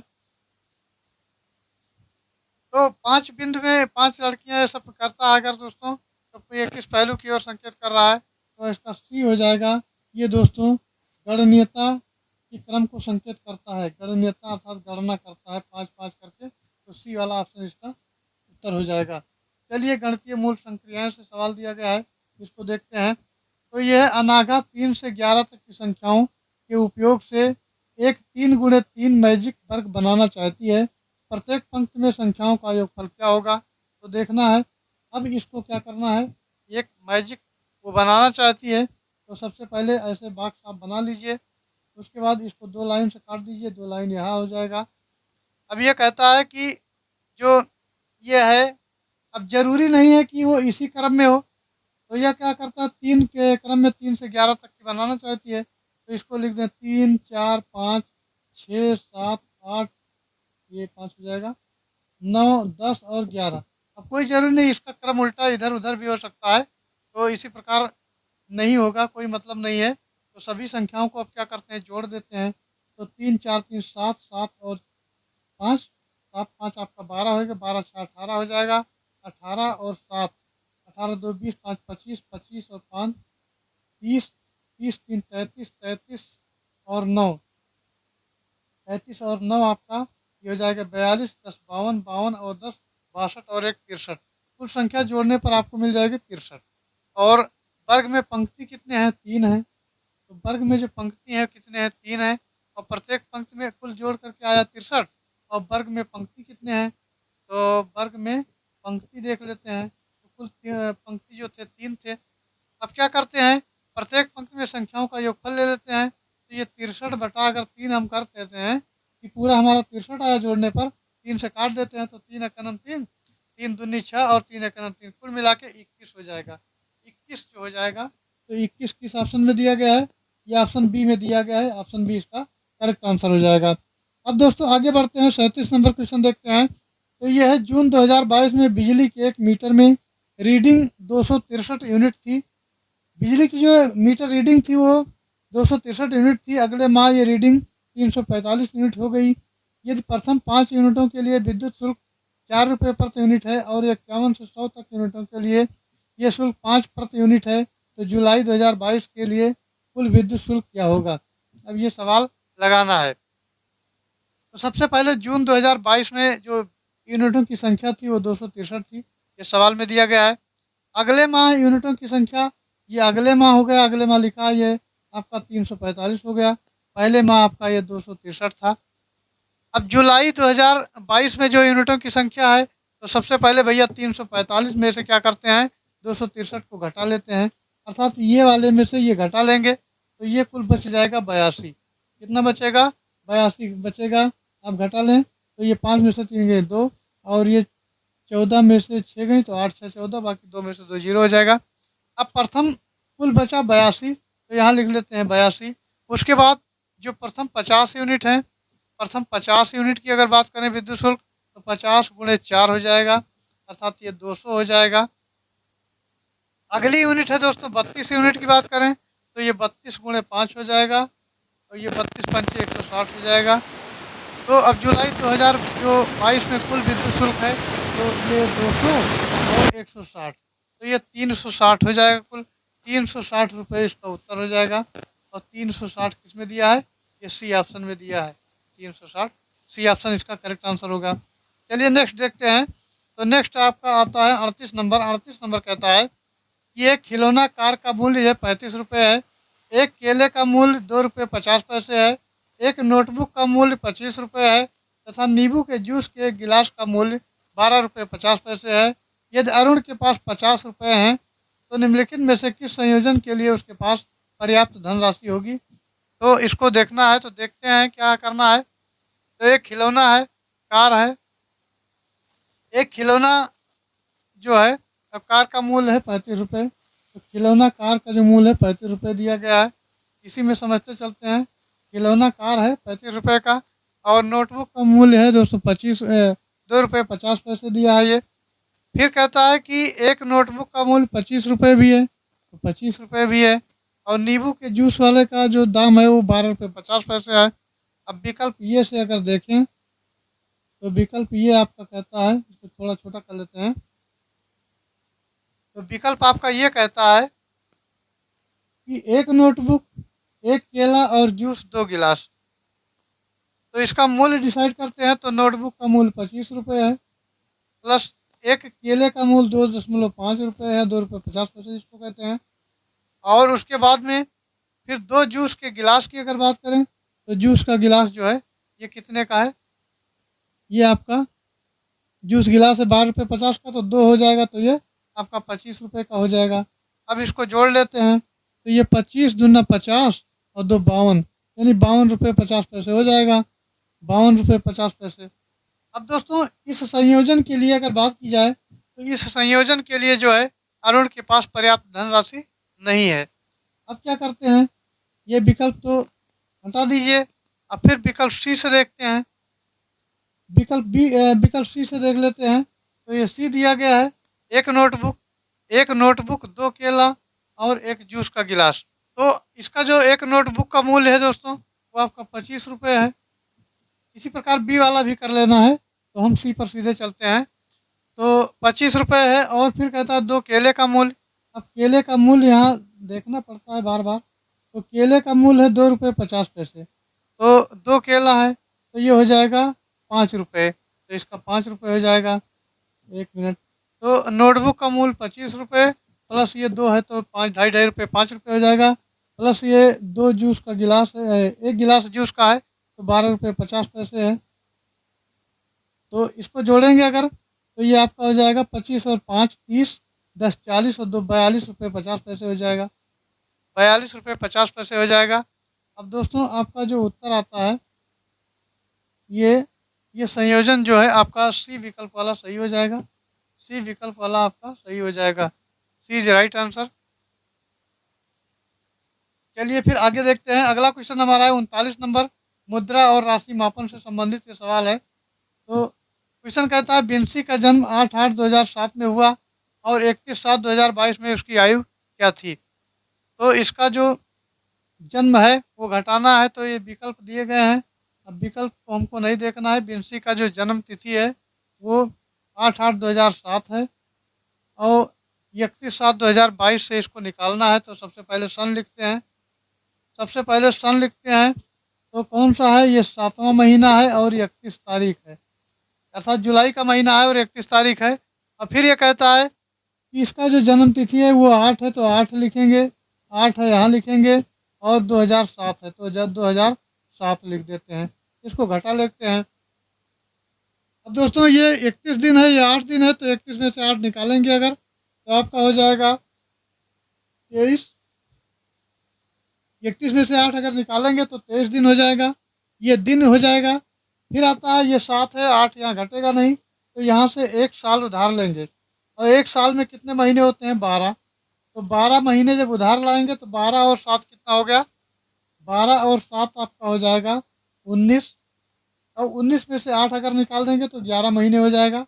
अब यहाँ बचा 1, अर्थात यहाँ 21 के क्रम में जोड़ के इसको लिखेंगे। तो ये 21 में से अगर 7 निकालेंगे तो 21 में से 7 अगर निकालेंगे दोस्तों तो ये 14 हो जाएगा। बाकी इधर कुछ बचा नहीं तो ये हो जाएगा 14 वर्ष 11 माह 23 दिन। 14 वर्ष 11 माह 23 दिन। तो 14 वर्ष 11 माह 23 दिन आपका सी ऑप्शन में आता है। तो सी ऑप्शन इसका राइट आंसर हो जाएगा। चलिए दोस्तों फिर आगे बढ़ते हैं। अगला क्वेश्चन देखते हैं। तो अगला क्वेश्चन हमारा है ये 40 नंबर पैटर्न से संबंधित है। पैटर्न की अगर बात करें तो निम्नलिखित पैटर्न की अगली पंक्ति दाएं ओर से क्या होगी। तो पैटर्न की अगर बात करें दोस्तों तो ये आपका दिया है 1 और 3 4, अर्थात सबसे पहले क्या करते हैं, 2 विषम संख्याओं का योग करते हैं। तो ये आपका 1 और 3 हो गया 4। फिर उसके बाद में फिर विषम लेते हैं, ये विषम लेकर के चला गया है तो 1 3 हो गया 4। फिर 1 3 और दूसरा विषम लेते हैं 5 तो 9 हो जाएगा। फिर 1 3 5 और 7 16 हो जाएगा। अब यहाँ करना है तो 1 + 3 + 5 + 7 उसके बाद फिर विषम संख्या लेंगे 9। अब ये जोड़ देंगे तो कितना हो जाएगा, 3 1 4 4 5 4 9 9 7 16 और 16 और 4 20 और 5 25, कुल हो जाएगा 25। और 25 इसका जो है आंसर हो जाएगा। तो 25 ऑप्शन सी में दिया गया है। ऑप्शन सी इसका 25 उत्तर हो जाएगा। अब 41 नंबर दोस्तों देखते हैं। तो भिन्न एवं दशमलव संख्याएं दी गई हैं। 41 नंबर भिन्न और दशमलव संख्याएं दी गई हैं। तो इस सवाल को देखते हैं। तो एक आयताकार टुकड़े को 4 समान भागों में काटा जाता है। केक है जो कि आयताकार टुकड़े में 4 समान भागों में काटा जाता है। इसमें से एक भाग को 2 बराबर भागों में बांटा जाता है। इस प्रकार एक भाग को पुनः 4 बराबर भागों में बांटा जाता है। तो सबसे छोटा भाग कौन सा होगा। तो इस सवाल को लगाने के लिए सबसे पहले तो प्रत्येक अगर बात करें केक 4 समान भागों में काटने पर प्रत्येक हिस्सा जो होगा, अर्थात प्रत्येक हिस्सा जो होगा इसका होगा 1/4 भाग। अब इस भाग को पुनः 1/4 भागों में बांटेंगे। इसको जो है पुनः 4 भागों में बांटेंगे। तो 1/4 को 4 भाग में बांट देंगे। तो यहाँ कर लीजिए 1 और 1/4 गुणे 1/4 तो ये दोस्तों हो जाएगा 1/16। 1/16 ये हो जाएगा और 1/16 इसका उत्तर भी आ जाएगा। तो 1/16 जो दिया गया है ऑप्शन बी में दिया गया है। ऑप्शन बी इसका करेक्ट आंसर हो जाएगा। चलिए नेक्स्ट देते हैं, बीजगणित से आपका सवाल दिया गया है। तो दोस्तों अब आ जाते हैं 42 नंबर क्वेश्चन। तो 42 नंबर कहता है कि यदि x और y दो संख्याएं इस प्रकार हैं जिनका योगफल 110 है और इनका अंतर 100 है, तो चलिए इनको देखते हैं। तो ये आपका x प्लस वाई, अर्थात इनका एक बार योग देखेंगे, एक बार योग करेंगे, एक बार इनका अंतर लेंगे। तो ये मान पहले दिया गया है, तो x प्लस वाई बराबर दिया है 110, ये आपका समीकरण फर्स्ट हो जाएगा। दूसरा कहता है x माइनस वाई बराबर 100 दिया गया है, तो अंतर में अगर बात करें तो आपका ये सेकंड हो जाएगा। और इसको विलोपन विधि से सॉल्व कर लेते हैं, तो y और y आपका कट जाएगा और ये बचेगा 2x बराबर हो जाएगा। तो ये आपका 110 और 10 हो जाएगा, अर्थात 110 और 100 हो जाएगा 210। 210 को 2 से काट देंगे तो 2 कनम 2, 2 पंचे 10, अर्थात x का जो मान आएगा आपका वो 105 आ जाएगा। x का जो मान आएगा 105 आ जाएगा। आप क्या करते हैं, x के मान को समीकरण फर्स्ट में रखते हैं। तो समीकरण फर्स्ट हमारा है x प्लस वाई बराबर 110। अब x का मान 105 आ चुका है, y का मान बराबर निकालना है, तो 110 हो जाएगा। अब दोस्तों y बराबर इधर लाते हैं इसको, तो 110 माइनस 105, y बराबर आपका मान आ जाएगा 5। अब दोस्तों अगर बात करें तो x का मान आपका 105 आया और y का मान 5 आया, तो 105 x का और y का मान 105, तो आपका बी ऑप्शन जो है सही हो जाएगा। x बराबर आपका 105 आ रहा था और y बराबर आपका 5 आ रहा है, ये इसका सही जवाब हो जाएगा। चलिए फिर आगे बढ़ते हैं। अगला क्वेश्चन की बात करें दोस्तों, तो अगला क्वेश्चन हमारा है, ये आपका ज्यामिति से दिया गया है, जो कि 43 नंबर क्वेश्चन है। ये कहता है अक्षर यच के बने सभी कोणों का योगफल बराबर है। अब ऑप्शन से अगर बात करें दोस्तों, तो ये आपका यच एक आकृति है और ये प्रत्येक जो है 90 अंश पर आपका काट रहा है। तो समकोण है जिसका योगफल जो होता है वो 360 होता है।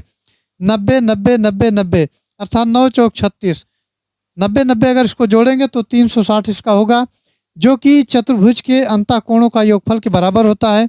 तो चतुर्भुज के अंतःकोणों का योगफल बराबर बी आपके ऑप्शन में बता रहा है, तो बी वाला ऑप्शन इसका करेक्ट आंसर हो जाएगा। चलिए नेक्स्ट देखते हैं 44 नंबर। 44 नंबर क्वेश्चन कहता है कि शिक्षक ने कक्षा 5 के विद्यार्थियों को 3 आकृतियां दी। पहला तो वृत्त दिया, दूसरा वर्ग दिया और तीसरा जो दिया वो त्रिभुज दिया। 3 आकृति दी, पहला वृत्त दिया, दूसरा वर्ग दिया और एक त्रिभुज दिया। 3 आकृतियां जो विद्यार्थी को देता है और फिर कहता है, अर्थात उनसे पूछता है कि इनमें कितनी आकृतियां आधे घूर्णन के बाद समान रहेंगी। तो वो अपने विद्यार्थियों को किसके बारे में अध्ययन कराना चाह रहा है या चाह रही है। तो इस क्रम में अगर दोस्तों बात करें तो वो जो घूर्णन करेगा, अर्थात वृत्त घूर्णन करेगा या वर्ग करेगा या त्रिभुज करेगा, तो आधी दूरी वो घूर्णन करेगा, आधे के बाद वो ऐसे समान स्थिति में आ जाएगा। तो ऐसे कंडीशन में अगर बात की जाए तो घूर्णन सममित के बारे में अध्ययन करवाना चाह रहा है वो शिक्षक, तो ये ऑप्शन इसका करेक्ट आंसर हो जाएगा। चलिए नेक्स्ट देखते हैं 45 नंबर क्वेश्चन। 45 नंबर क्षेत्रमिति से दिया गया है। अब क्षेत्रमिति वाले सवाल से अगर बात की जाए तो कहता है निम्नलिखित में से किस आकृति का अधिकतम क्षेत्रफल है। तो दोस्तों इसका ऑप्शन जो दिया गया है, ऑप्शन आपका कहता है कि भुजाओं 3 वाली आकृति, 4 वाला आयत। तो आयत के क्रम में अगर देखा जाए तो सबसे पहले तो विकल्प ये लेकर के चलते हैं, अर्थात विकल्प जो लेते हैं हम ये लेते हैं, ये से हल करते हैं इसको। तो यहाँ आयत का क्षेत्रफल बात की गई है। तो आयत का जो क्षेत्रफल होता है, आयत का क्षेत्रफल होता है अर्थात लंबाई गुणे चौड़ाई, तो 3 गुणे 4 इसका हो जाएगा 12 इकाई, 12 इकाई स्क्वायर हो जाएगा। तो ये तो सवाल में आएगा नहीं। फिर बी वाला कहता है कि भुजाओं 3 वाला इकाई वर्ग है। तो वर्ग जब है तो 3 का हम वर्ग कर देते हैं, तो 3 त्रिका 9 हो जाएगा। तो एक का तो उत्तर 12 इकाई स्क्वायर आया, दूसरे का 9 स्क्वायर आया। अब तीसरा कहते हैं, तीसरे पर चलते हैं। तो तीसरे पर सबसे पहले पहुंचते हैं, उसके बाद देखते हैं क्या दिया है। तो तीसरा जो हमारा ऑप्शन दिया है दोस्तों, त्रिज्या 2 इकाई वाला वृत्त है। तो वृत्त का जो क्षेत्रफल होता है, तो वृत्त के क्षेत्रफल की बात कर लेते हैं। तो ये होता है आपका बराबर पाई आर स्क्वायर। पाई का मान दोस्तों होता है 22/7 और आर का मान दिया गया है इसमें 2 इकाई, तो 2 गुणे 2 दिया है। अब 22 2 दूनी 4, अर्थात 22 को अगर हम 4 से गुणा करते हैं तो 4 दूनी 8, 4 दूनी 8, अर्थात 88/7 अगर काटेंगे तो कट पिट के हमारा जो मान आएगा दोस्तों ये 12.57 इकाई स्क्वायर आ जाएगा। अब तक के ये सब इकाई में से सबसे अभी तक बड़ा दिख रहा है, लेकिन डी वाला भी विकल्प देख लेते हैं क्योंकि एक का मान हमको 12 मिला था, एक का जो मान मिला था वो हमको 12 मिला था। 1 मिनट भैया, एक 12 मिला था, दूसरे का मान हमको 9 मिला और तीसरे का मान 12.57 मिला। अब चौथे का भी देख लेते हैं, उसके बाद फिर इसका डिसीजन लेते हैं कि कौन सा उत्तर हमारा सही होगा।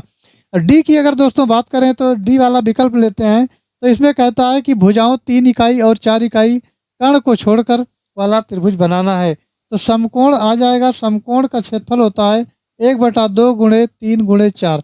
ये 3 और 4 दिया है, तो 2 का नम 2 दूनी 4 यानी 3 दूनी 6, ये तो सबसे कम आ गया। तो दोस्तों अगर बात करें तो सी वाला ऑप्शन जो आपका मिल रहा था अभी तक, सी वाला ऑप्शन, तो सी वाला आपका ये सबसे अधिक मिल रहा था, अर्थात 12.57 मिल रहा था। तो सी वाला सबसे अधिक होने के नाते आपका सी वाला ऑप्शन करेक्ट आंसर हो जाएगा। सी इज राइट आंसर। चलिए आगे बढ़ते हैं। अब ये घड़ी दिया गया है, घड़ी के सवाल को हल करना है। तो इसमें कहता है कि एक 12 घंटे वाली घड़ी में 9 AM पर मिनट की सुई के सिरों और घंटों की सुई के सिरों के बीच की दूरी क्या होगी। यदि मिनट की सुई की लंबाई 4 सेंटीमीटर है और घंटे की सुई की लंबाई 3 सेंटीमीटर है, तो सबसे पहले भैया हम घड़ी को बना लेते हैं।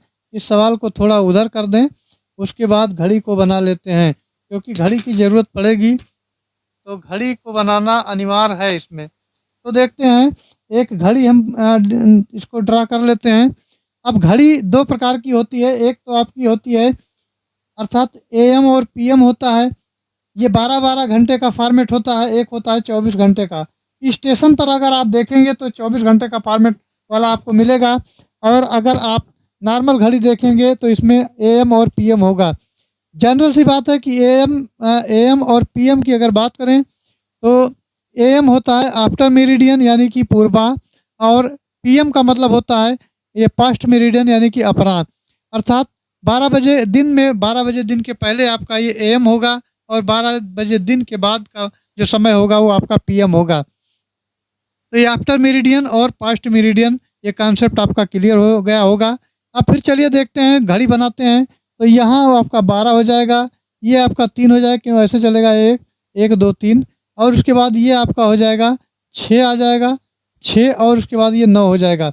अब सवाल, 1 मिनट भैया कहाँ चले गए, हाँ 1 मिनट भैया, गया घड़ी हमारा गया। तो घड़ी फिर से बना लेते हैं। तो ये आपका 12 आ गया, ये आपका 3 आ गया, ये आपका 6 आ गया, और ये आपका 9 आ गया।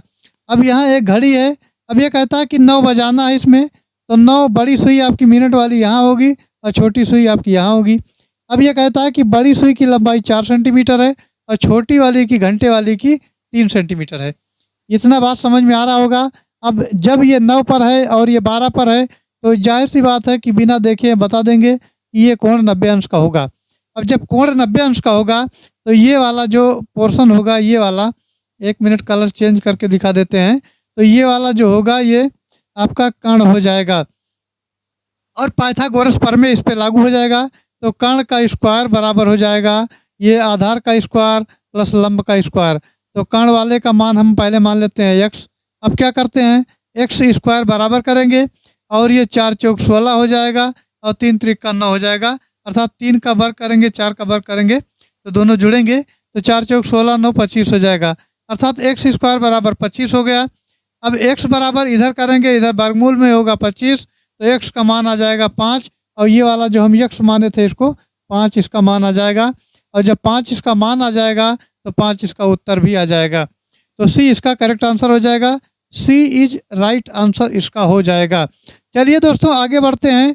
तार्किक सोच की प्रकृति और बच्चों के सोच को समझने के लिए तर्क पैटर्न सीखने की रणनीतियाँ हैं, ये 47 नंबर आपका कहता है। तो 47 नंबर क्वेश्चन की अगर बात करें तो दोस्तों ये आपके सवाल यहाँ से मिलेंगे। तो 47 नंबर कहता है कि राष्ट्रीय पाठ्यचर्या रूपरेखा 2005 के अनुसार निम्नलिखित में से कौन सा बच्चे के गणितीय चिंतन को दर्शाता है। दोस्तों इसमें ऑप्शन दिया गया है, ये आपका गणितीय अवधारणाओं की सटीक परिभाषा देने की योग्यता है, या बी कहता है कि सभी सूत्रों यानी सही सूत्रों तत्वों को स्मरण करने की योग्यता, या सी गणना करने की योग्यता, या डी कहता है कि गणितीय प्रक्रिया विधियों को समझाने की योग्यता। तो दोस्तों इसका जो सही उत्तर हो जाएगा वो आपका डी हो जाएगा, डी सबसे सटीक उत्तर होगा। और गणितीय प्रक्रिया जो है विधियों को समझाने की योग्यता उसमें होनी चाहिए। ये आपका सही उत्तर हो जाएगा। नेक्स्ट चलते हैं नेक्स्ट क्वेश्चन पर। तो नेक्स्ट हमारा जो क्वेश्चन है दोस्तों वो आपका 48 नंबर है। अब ये देखते हैं 48 नंबर क्या कहता है। तो इस सवाल की अगर बात की जाए तो कहता है निम्नलिखित में से कौन सा वैन हेले ने ज्यामितीय चिंतन के स्तरों के सही अनुक्रम को निरूपित करता है। तो ऑप्शन आपका ये है कि दृष्टिकरण। दृष्टिकरण की बात वहाँ से ली गई है, अर्थात देख करके कोई वस्तु है उसको देख करके समझा जाए। विश्लेषण करना, उसका विश्लेषण किया जाए, संबंध की समझ हो और औपचारिक निगमन हो। तो यही भैया सही हो जाएगा, इसका यही सबसे सही लग रहा है। चलिए आगे भी देख लिया जाए। फिर बी वाला कहता है दृष्टिकरण, संबंध की समझ, विश्लेषण, औपचारिक निगमन। तो ये औपचारिक निगमन तो ये गलत हो जाएगा। सी है संबंध की समझ, दृष्टिकरण, औपचारिक निगमन ये गलत। विश्लेषण, दृष्टिकरण, संबंध, समझ, औपचार ये आपका ये वाला ऑप्शन जो है सबसे सटीक उत्तर है और सबसे सटीक उत्तर है, तो सही उत्तर भी है ये वाला। चलिए आगे देखते हैं। अब आता है 49 नंबर क्वेश्चन। तो 49 नंबर कहता है कि शब्दावली क्षेत्र मॉडल, लंबाई या मापन मॉडल या समुच्चय सेट मॉडल निम्नलिखित में से कौन सी गणितीय अवधारणाओं के शिक्षण से संबंधित है। तो दोस्तों ये स्थानीय मान है कि समतलों का क्षेत्रफल है या समुच्चय और आंकड़ों का प्रबंधन है या भिन्न है। तो इस क्रम में अगर बात करेंगे तो ये भिन्न वाला ऑप्शन सही हो जाएगा। भिन्न वाला ऑप्शन राइट आंसर होगा। 50 नंबर देखते हैं। 50 नंबर कहता है कि एक किताब है, किताब a handbook for designing mathematics laboratory in school NCERT 2005 के लेखक निम्नलिखित में से कौन है। तो कौन लेखक हैं जो 2005 की NCERT के हैं। ये ऑप्शन है BS शर्मा एवं A मुखर्जी, P ब्रायंत एवं T नंस। और नेक्स्ट आपका आता है ऑप्शन जो कि दिया गया है, चलिए सी वाला, हुकुम सिंह और राम अवतार एवं PB सिंह। और नेक्स्ट आता है RS अग्रवाल एवं P सिंह। तो इसका उत्तर सी वाला हो जाएगा, हुकुम सिंह, राम अवतार एवं BP सिंह सही उत्तर हो जाएगा। अब दोस्तों आते हैं पाठचर्या की गणित का स्थान क्या है। तो पाठचर्या में गणित का स्थान क्या है। 51 नंबर देखते हैं। निम्नलिखित में से कौन सा गणित की कला को समाहित करने का फायदा नहीं है। फायदा नहीं है, निगेटिव पूछा गया तो निगेटिव भी उठा के रख देना है। चलिए फिर देखा जाए क्या है। तो दोस्तों ये दृष्टिकरण में सहायता करना है, गणित के वास्तविक दुनिया से जोड़ना है, संस्कृति और विरासत के लिए सम्मान पैदा करना है, गणित को रटकर सीखने की सहायता करना। जब सवाल ये ध्यान रखना है कि जब सवाल निगेटिव में पूछे तो निगेटिव वाला ही उत्तर उसका हो जाएगा। तो इस सवाल में निगेटिव पूछा गया है, अर्थात पूछा गया है कि कौन सी गणित कला को करने का फायदा नहीं है। तो गणित को रटकर तो सीखेंगे नहीं, समझकर सीखेंगे। गणित को रटकर सीखने की सहायता करना, यही वाला इसका गलत हो जाएगा।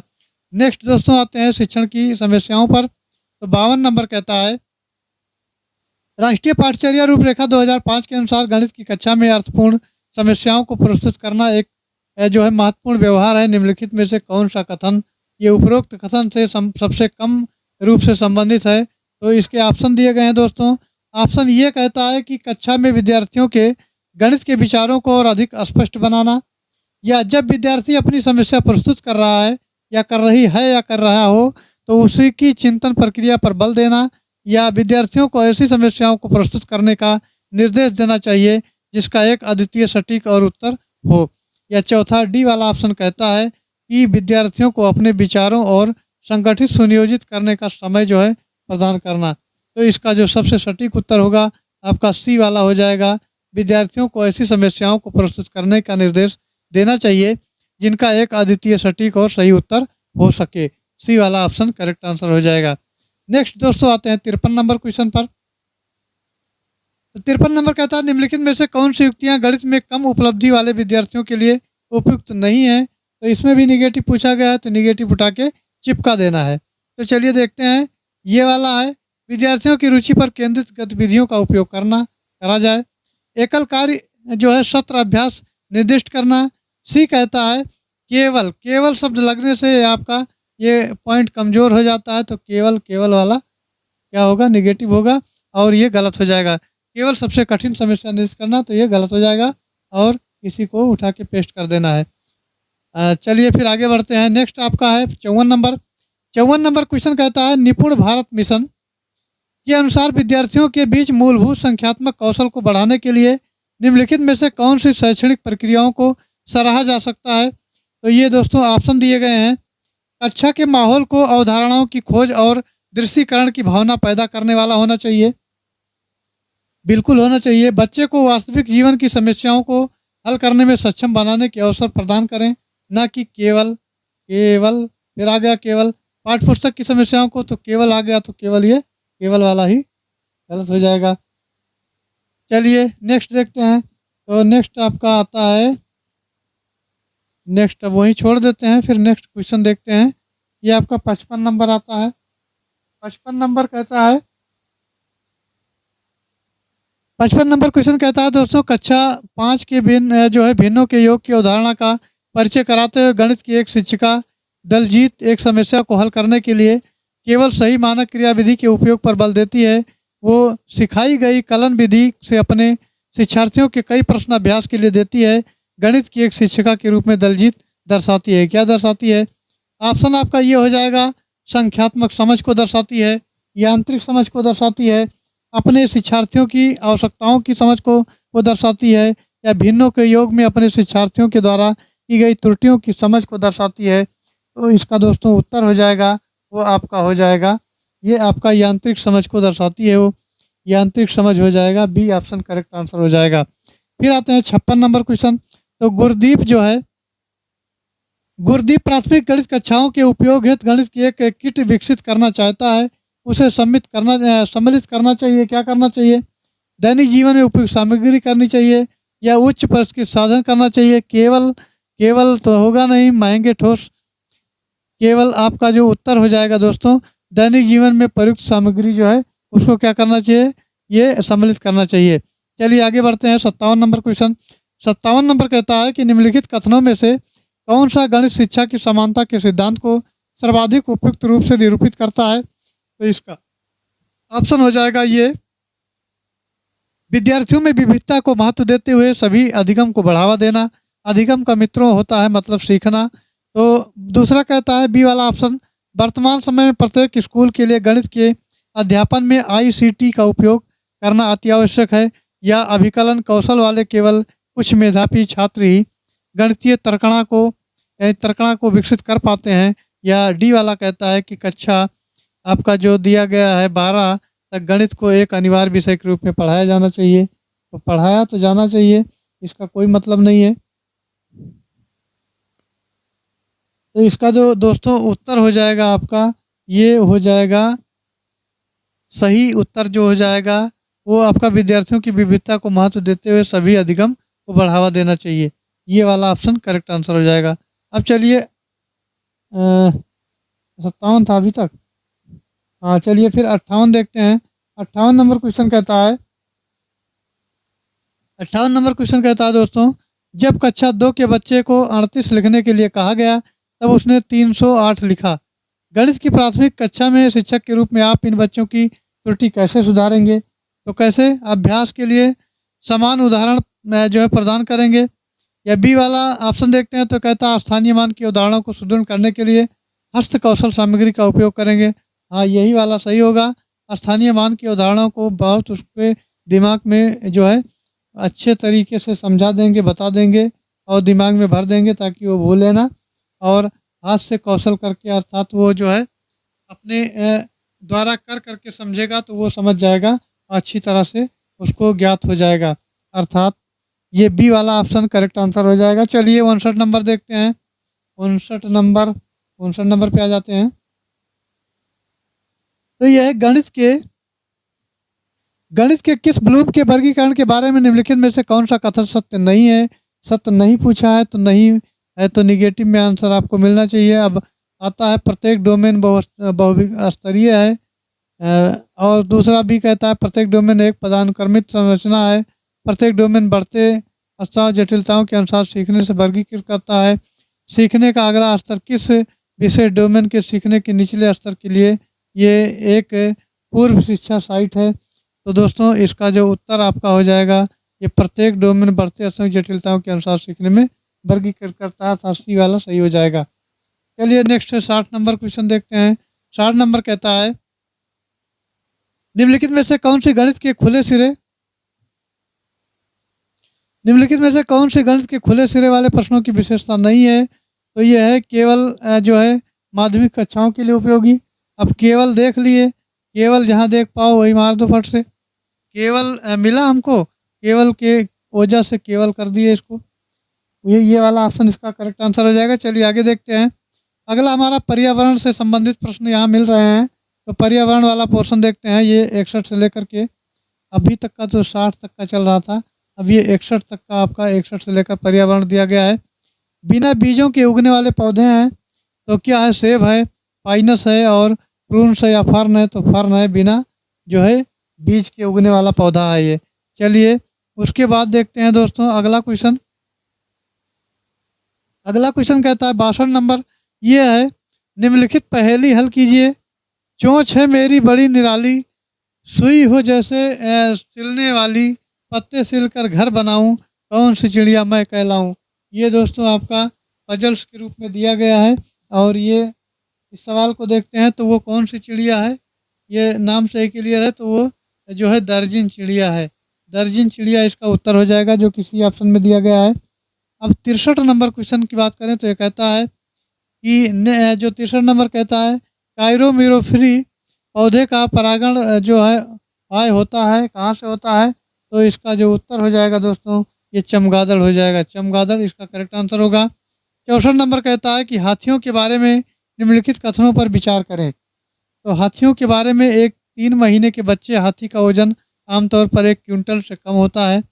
हाथी ज़्यादा आराम नहीं करते, वह 2 से 4 घंटे ही सोते हैं। और एक हाथी के जो झुंड में मुख्य रूप से मादा बच्चे और हाथी होती हैं, सबसे बूढ़ी मादा झुंड की नेता होती है। और डी वाला ऑप्शन कहता है एक झुंड में 20 से 25 मादा हाथी और बच्चे हो सकते हैं। नर झुंड में 8 से 10 वर्ष की आयु तक रहते हैं। तो ये वाला ऑप्शन आपका डी वाला सही हो जाएगा, बाकी ऑप्शन हो जाएगा गलत। तो डी सही होगा। चलिए आगे देखते हैं।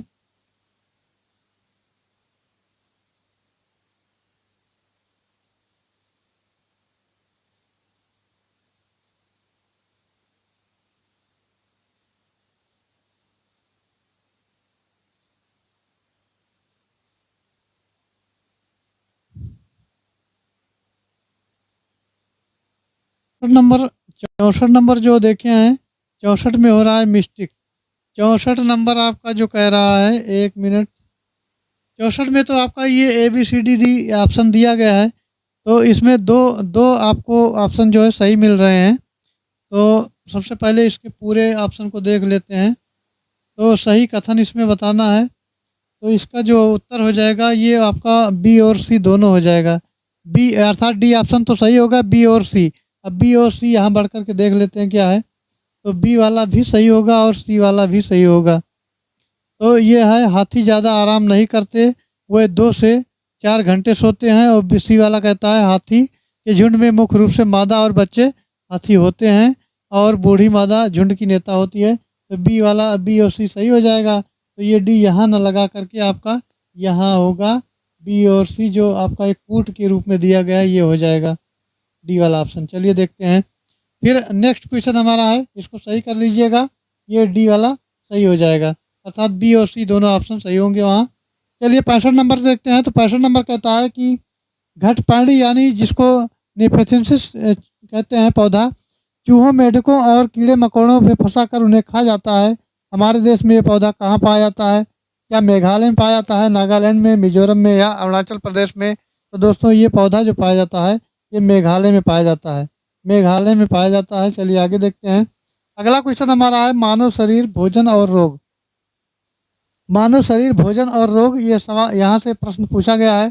66 नंबर कहता है रवि के रोग विषयक पैथोलॉजी रिपोर्ट के अनुसार उसकी हीमोग्लोबिन का स्तर 12 ग्राम है और 12 ग्राम डेसीलीटर है। इसका अर्थ है कि रवि रक्तहीनता से ग्रस्त है या रक्तहीनता से ग्रस्त नहीं है, या सामान्य हीमोग्लोबिन स्तर उसका है, या लाल रक्त कोशिका की गणना सामान्य है। तो ये भी कूट के रूप में दिया गया है। तो इसमें कौन सा सही हो जाएगा? तो दोस्तों अगर 66 की बात करें तो आपका जो उत्तर हो जाएगा ये आपका ये रक्तहीनता से ग्रस्त नहीं है वो, क्योंकि आपका 9 ग्राम, 10 ग्राम, 11 ग्राम और 7 ग्राम ये होगा तो ग्रसित होगा। तो ये वाला सही हो जाएगा। फिर कहता है सी वाला है सामान्य हीमोग्लोबिन स्तर है, तो सामान्य इसका है 12 ग्राम है, तो सही है, कोई ज़रूरत नहीं है आगे बढ़ने की। तो इसका जो उत्तर हो जाएगा दोस्तों, ये हो जाएगा बी और सी, और बी और सी केवल ए वाले में मिल रहा है, तो ये ऑप्शन इसका करेक्ट आंसर हो जाएगा। चलिए आगे देखते हैं।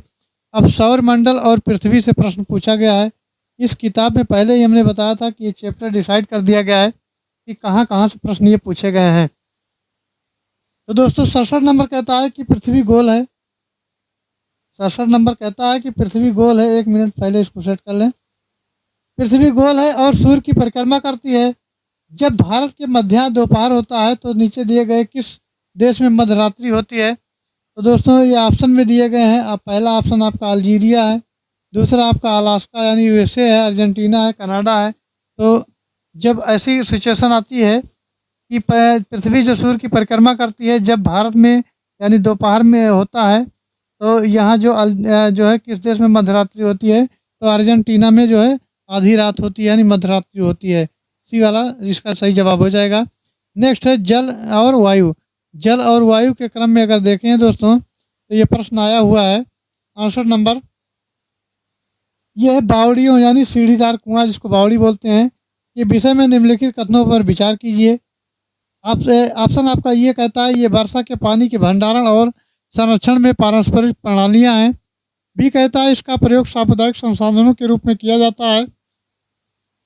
सी कहता है बावड़ियों की सीढ़ियों यानी कुओं की सीढ़ियाँ जो है जमीन के नीचे कई, तो आपका सी वाला ऑप्शन कहता है कि बावड़ियों की सीढ़ियों के जमीन के नीचे कई मीटर जो है जल तक पहुंच जाती हैं, परंतु लोगों को घिरनियों द्वारा कुएं से पानी खींचने की अनुमति थी। तो ये आपका जो इसका उत्तर सही हो जाएगा दोस्तों, ये आपका हो जाएगा, ये आपका ये और बी दोनों ऑप्शन सही हो जाएंगे। अर्थात ये वर्षा के पानी के भंडारण और संरक्षण की पारस्परिक प्रणालियां हैं और इनका प्रयोग सामुदायिक संसाधनों के रूप में किया जाता है। ये और बी दोनों ऑप्शन इसका सही होगा। तो ये और बी जो कूट दिया गया है ये आपका बी ऑप्शन में दिया गया है। B is correct answer. चलिए नेक्स्ट देखते हैं। नेक्स्ट क्वेश्चन हमारा कहता है, नेक्स्ट पर चलते हैं। तो ये 69 नंबर कहता है कि तीन परंपरागत जल संरक्षण पद्धतियां नीचे दी हुई हैं। सही विकल्प का चयन कीजिए तथा जहां उन्हें देख सकते हैं। तो ये जोहात, बावड़ी और झील है। जोहात, बावड़ी और झील, तो ये दोस्तों कहाँ पर देखने को मिलते हैं? तो ये देखने को जो मिलेंगे जोधपुर, जैसलमेर, बीकानेर और उदयपुर। डी वाला इसका ऑप्शन करेक्ट आंसर हो जाएगा। फिर आते हैं 70 नंबर क्वेश्चन। तो ये झूम खेती क्या होती है?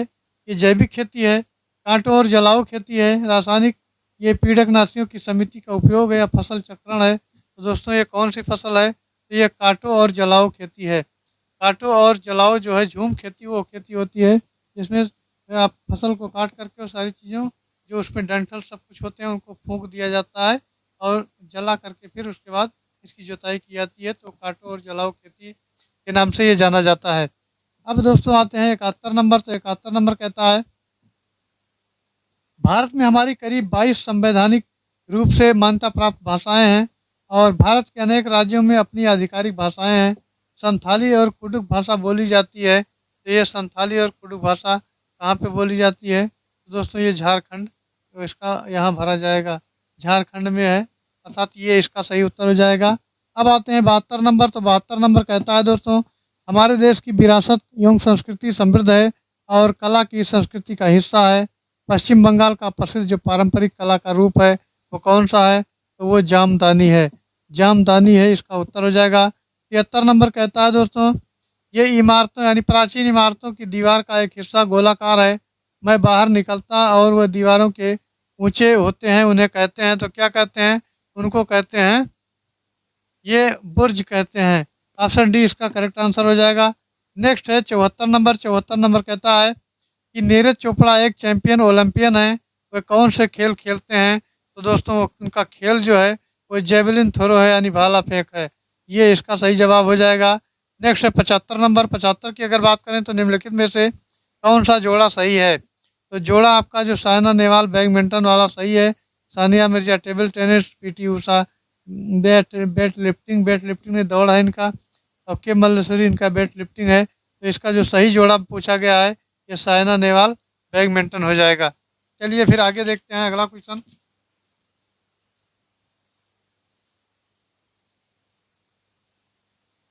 अब दोस्तों अगले क्वेश्चन पर बढ़ते हैं। तो अगला क्वेश्चन हमारा है, ये क्वेश्चन कहता है, ये है आपका 76 नंबर कहता है, ये पर्यावरण अध्ययन की अवधारणा की दायरा से लिया गया है। तो यह निम्नलिखित में से कौन से पद पर्यावरण अध्ययन में प्रकृति का वर्णन करते हैं? तो ये आपका दोस्तों ये हो जाएगा, ये आपका बहु अनुशासनिक है और सम्मिलित है, एकीकृत है, अर्थात ए बी और सी, ए बी सी आपका ये सही हो जाएगा, पहला वाला ए बी सी। चलिए नेक्स्ट देखते हैं 77 नंबर कहता है कि EVS यानी EVS का पाठ्यक्रम संसार के बारे में बच्चे की समझ को धीरे धीरे बढ़ाता है। ये आरंभ होते हुए तो स्वयं जो है अपने आप से आरंभ होते हैं, अर्थात यहाँ भरा जाएगा स्वयं अपने आप हो जाएगा। फिर 78 नंबर कहता है कि EVS के संबंध में निम्नलिखित में से कौन सा कथन सत्य है? तो EVS के संबंध में दोस्तों जो कथन है वो कौन कौन सा है? तो ये वाला है, EVS का ग्रेड 3rd से 5th तक पढ़ाया जाता है। और बी वाला कहता है ग्रेड 1st 2nd में EVS के कौशल, गणित और भाषा के पाठ्यक्रम में अंतर्निहित हैं। फिर सी वाला कहता है EVS एक NCERT पाठ, ये तो होगा नहीं, सी वाला नहीं होगा और डी वाला भी नहीं होगा। तो आपका जो उत्तर हो जाएगा ये आपका ए और बी हो जाएगा। अब इस कोट में ए बी कौन मिल रहा है? ए बी और सी भी कह रहा है। हाँ, EVS कहता है EVS NCERT विषयों पर उनके संभावित क्वेश्चन के साथ विषय में उप विषयों में वर्गीकृत किया जाता है। सी वाला भी होगा, तो आपका ये बी सी हो जाएगा। ए बी सी आपका दिया है ऑप्शन सी में, तो ऑप्शन सी इसका करेक्ट आंसर हो जाएगा। चलिए नेक्स्ट है 79 नंबर कहता है, पर्यावरण अध्ययन अधिगम निम्नलिखित में स्वरूपों में से किन स्वरूपों के बारे में है? तो दोस्तों इसका उत्तर हो जाएगा वो ये तथ्यात्मक है, ये जो अनुभवात्मक है और प्रयोगात्मक है। अनुभव और प्रयोगात्मक या तथ्यात्मक नहीं है, तो बी और सी हो जाएगा। और बी और सी आपका सी ऑप्शन में दिया गया है, सी ऑप्शन इसका करेक्ट आंसर हो जाएगा। चलिए आगे देखते हैं। अगला क्वेश्चन है 80 नंबर कहता है कि अपने विद्यार्थियों में पर्यावरण संरक्षण के प्रति निम्नलिखित में से किसका विकास करना एक पर्यावरण अध्ययन शिक्षक के लिए सर्वाधिक महत्वपूर्ण है? तो दोस्तों अभिवृद्धि सही हो जाएगा, अभिवृद्धि जो है शिक्षक के लिए सर्वाधिक महत्वपूर्ण है। चलिए आगे देखते हैं। अगला क्वेश्चन आता है आपका ये 81 नंबर कहता है कि आपका EVS जो है पाठचर्या ये एक विषय वस्तु आधारित उपागम का अनुगमन करती है, क्योंकि ऑप्शन दिया है विषय वस्तु आधारित उपागम से विषयों की एकीकृत और समग्र समझ का विकास होता है। बी है विषय वस्तु आधारित उपागम से EVS के विषयों में जो विशिष्ट समझ का विकास होता है। सी वाला ऑप्शन कहता है, एक मिनट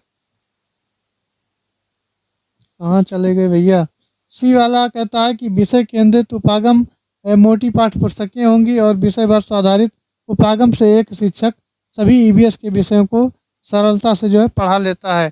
तो दोस्तों इसका जो सही उत्तर हो जाएगा वो आपका ए वाला ऑप्शन हो जाएगा, विषय वस्तु आधारित उपागम में से विषयों की एकीकृत और समग्र समझ का विकास होता है। चलिए नेक्स्ट देखते हैं।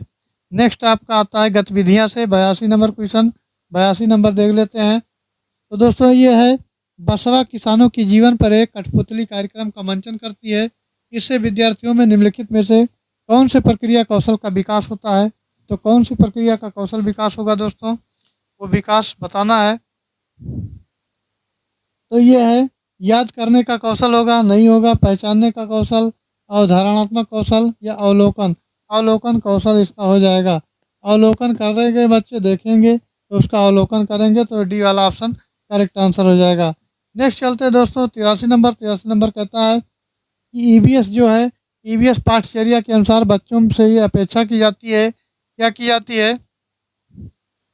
वे दैनिक जीवन से संबंधित विभिन्न विषयों को अपने निकटतम परिवेश के बारे में अपने अनुभव द्वारा जानकारी प्राप्त करें, बिल्कुल सही है। वे निकटतम परिवेश के लिए प्राकृतिक नैसर्गिक जिज्ञासा सृजनता को प्रदर्शित करें, ये भी सही है। और वे निकटतम पर्यावरण, प्राकृतिक, भौतिक, मानव संसाधन के प्रति संवेदनशीलता का विकास करें, ये भी सही है। अब सब सही है तो सही कौन नहीं है? वे पर्यावरण संरक्षण के लिए रैलियों और प्रदर्शनों, ये प्रदर्शन नहीं करना है, रैली नहीं करना है। तो इसमें ABC तीनों सही हैं और ABC जो सही तीनों हैं ये आपके सी ऑप्शन में मिल रहे हैं, तो सी इसका करेक्ट आंसर हो जाएगा। अब आते हैं 84 नंबर क्वेश्चन। 84 नंबर क्वेश्चन कहता है कि निम्नलिखित में से पर्यावरण अध्ययन अधिगमकर्ता के लिए कौन से अनुभव महत्वपूर्ण है? तो इसका उत्तर दोस्तों हो जाएगा, ये आपका हो जाएगा, ये प्रासंगिक अनुभव है, ये सही हो जाएगा। उसके बाद में आपका आता है ये आविष्कारक अनुभव है, न गलत हो जाएगा। वास्तविक जीवन अनुभव है, जीवन में अनुभव तो करता है, अनुपूरक है, तो इसका हो जाएगा ये। और सी और डी, ये सी डी, ये सी डी आपका किस ऑप्शन में मिल रहा है? तो ए सी डी आपका जो ऑप्शन है, चलिए ऑप्शन देखते हैं। ए सी डी, ए सी डी किसमें मिल रहा है? तो चलिए ए सी डी आपका जो मिल रहा है, ये सी डी और ए सी डी अर्थात सी वाला ऑप्शन इसका करेक्ट आंसर हो जाएगा। अब दोस्तों देखते हैं 85 नंबर क्वेश्चन कहता है निम्नलिखित में से कौन सी पर्यावरण अध्ययन अवलोकन गतिविधियों में उपयुक्त व्याख्या है? तो इसका जो है ऑप्शन देख लेते हैं। बच्चों को समानताएं देखने में सक्षम बनाना जिससे बच्चों की सीखने का विस्तार हो। दूसरा कहता है बी, बच्चे के अंतर देखने में सक्षम बनाना जिससे बच्चों के सीखने का विस्तार हो। बच्चे को सूचनाएं प्रदान करने में सक्षम बनाना जिससे बच्चे के सीखने का विस्तार हो। और चौथा वाला डी कहता है कि बच्चों की जो स्वाभाविक जिज्ञासा का पोषण करना जिससे बच्चों के सीखने का विस्तार हो। तो ये तो सही हो जाएगा, ये अभी तक समझ में आ रहा है कि सही हो जाएगा। ये जो है ये आपका पॉजिटिव है, बच्चों की सूचनाएं प्राप्त करने में सक्षम बना जिससे बच्चों को सीखने का विस्तार हो। तो सी और डी आपका सही हो जाएगा। और सी और डी किस में मिलता है? एक मिनट, सी और डी आपका मिलता है, ये आपका तीसरे वाले में अर्थात सी ऑप्शन में मिलता है। अब दोस्तों आते हैं 86 नंबर क्वेश्चन। तो 86 नंबर कहता है, 86 नंबर कहता है, क्या कहता है? ये है ताशी का पर्यावरण अध्ययन की पुस्तक में दिए गए शब्द ग्लूकोज, एसिड व एसिडिटी बच्चों को समझाने में कठिनाई हो रही है, ताशी को क्या करना चाहिए? तो ताशी को क्या करना चाहिए? कहाँ गया? तो ऑप्शन ये कहता है दोस्तों, ऑप्शन ये कहता है ग्लूकोज और एसिड के पैकेट लाकर बच्चों को दिखाएं। विद्यार्थियों के शब्दकोश में इन शब्दों की हिंदी में पढ़ने के लिए कहें। बच्चों को स्थानीय भाषा और अनुभव पर चर्चा को समझाने का प्रयास करें। और कक्षा में स्थानीय डॉक्टर को विशेषज्ञ कुछ समझ नहीं पाएगा। बच्चे को अगर विशेषज्ञ से बात करवा देंगे तो उसका कोई अर्थ ही नहीं निकलेगा। तो बच्चे को स्थानीय भाषा में अपने अनुभवों के हिसाब से उनसे चर्चा करनी चाहिए और ग्लूकोज बताना चाहिए क्या है। तो चलिए ये सी वाला इसका सही हो जाएगा। 87 नंबर कहता है दोस्तों, पर्यावरण अध्ययन पाठ्यक्रम में निम्नलिखित में से किस पर जोर देनी चाहिए? तो किस पर जोर देनी चाहिए? विषय वस्तु पर देनी चाहिए, प्रक्रिया पर देनी चाहिए, तथ्य पर, अनुप्रयोग पर? तो मित्रों इसका सही उत्तर हो जाएगा, सबसे पहले इसको प्रक्रिया पर कर देनी चाहिए और आपका अनुप्रयोग पर। तो प्रक्रिया यानी बी और डी, बी और डी, बी और डी आपका डी वाले ऑप्शन में मिल रहा है। तो बी डी इसका सही उत्तर हो जाएगा। अब दोस्तों आगे आते हैं 88 नंबर क्वेश्चन। 88 नंबर कहता है कि पर्यावरण के मुद्दों को समझाने के लिए ईबीएस पढ़ाने वाले शिक्षकों को विद्यार्थियों को कौन सा परिप्रेक्ष्य विकसित करने की आवश्यकता होती है? ऑप्शन है बहुविषयक परिप्रेक्ष्य, अनुशासनात्मक परिप्रेक्ष्य, वैश्विक परिप्रेक्ष्य और पर्यावरण का संरक्षण और सुरक्षा। तो इसका सही उत्तर हो जाएगा आपका बहुविषयक परिप्रेक्ष्य हो जाएगा, बहुविषयक परिप्रेक्ष्य इसका उत्तर हो जाएगा। नेक्स्ट चलिए दोस्तों आगे बढ़ते हैं, अगला क्वेश्चन देखते हैं। तो अगला क्वेश्चन हमारा है ये बाल केंद्रित शिक्षा है। अब ये 89 नंबर क्वेश्चन देख लेते हैं। तो पोर्टफोलियो है, क्या है? एक विशेष अवधि में बच्चों द्वारा तैयार किए गए सर्वोत्तम कार्यों का संग्रह है। तो ये सही हो जाएगा, संग्रह है कार्यों का। एक विशेष अवधि के सभी बच्चों द्वारा किए गए सर्वोत्तम कार्यों का संग्रह है। एक विशेष अवधि में बच्चे द्वारा किए गए कार्यों का संग्रह, एक विशेष अवधि में बच्चों द्वारा किए गए समस्त कार्यों का संग्रह है। इसका जो उत्तर हो जाएगा वो एक विशेष अवधि में बच्चे द्वारा किए गए सर्वोत्तम कार्यों का संग्रह है। तो ये वाला ऑप्शन इसका सही हो जाएगा। अब दोस्तों देखते हैं 90 नंबर क्वेश्चन। तो 90 नंबर की अगर बात करें तो निम्नलिखित में से कौन से कथन सतत व्यापक मूल्यांकन की प्रकृति को स्पष्ट करते हैं? तो इसका जो ऑप्शन हो जाएगा ये कहता है ये वाले में सतत और व्यापक मूल्यांकन बच्चों की संपूर्ण प्रगति के लिए उन्हें ग्रेड दिया जाना है। नेक्स्ट कहता है कि सतत और व्यापक मूल्यांकन बच्चों की संपूर्ण जो है प्रगति के लिए उन्हें अंक दिया जाना है। या फिर कहता है सतत और व्यापक मूल्यांकन समय समय पर बच्चों के सीखने के स्तरों में आने वाले परिवर्तन की जानकारी देता है। तो बच्चों के आजकल के जो पाठ्यक्रम दिए गए हैं उनके हिसाब से ये वाला बिल्कुल सही सटीक बैठता है। और सतत व्यापक मूल्यांकन बच्चों को ये बताता है कि अपनी अधिगम प्रक्रिया को कैसे आगे बढ़ाएं, सही बात है। तो COD आपका सही हो जाएगा, और COD सही हो जाएगा तो COD आपका C ऑप्शन में मिल रहा है। तो दोस्तों ये आपके जो 90 नंबर क्वेश्चन है ये कंपलसरी होते हैं, जो सबके लिए होते हैं। बाकी आगे के पोर्शन आपके सेकंड और फर्स्ट लैंग्वेज होंगे, जो आपके 30-30 नंबर के पूर्णांक के होंगे। इसमें आपको 2 विषय लेना पड़ेगा। इसमें संस्कृत, हिंदी, अंग्रेजी और भाषाएं दी गई हैं, तो इसमें 2 लैंग्वेज आपको लेना पड़ेगा। तो इसको चलिए फिर यहीं समाप्त करते हैं, और आपका ये लैंग्वेज वाला पोर्शन आगे जो है दूसरे वीडियो में करवा दिया जाएगा। तो दोस्तों आई होप जानकारी अच्छी लगी होगी। जानकारी अच्छी लगी हो तो चैनल को लाइक और सब्सक्राइब और शेयर करें। तो दोस्तों फिर आगे मिलते हैं नेक्स्ट प्रैक्टिस सेट में। अभी हमारा जो चल रहा है ये प्रैक्टिस सेट, ये आपका पिछले वर्ष के प्रश्न जो आपसे पूछे गए हैं परीक्षाओं में, वहाँ से लिया गया है। फिर आगे आपको प्रैक्टिस सेट करवाया जाएगा। चलिए फिर यहाँ तक बने रहने के लिए धन्यवाद। Thanks for watching. जय हिंद।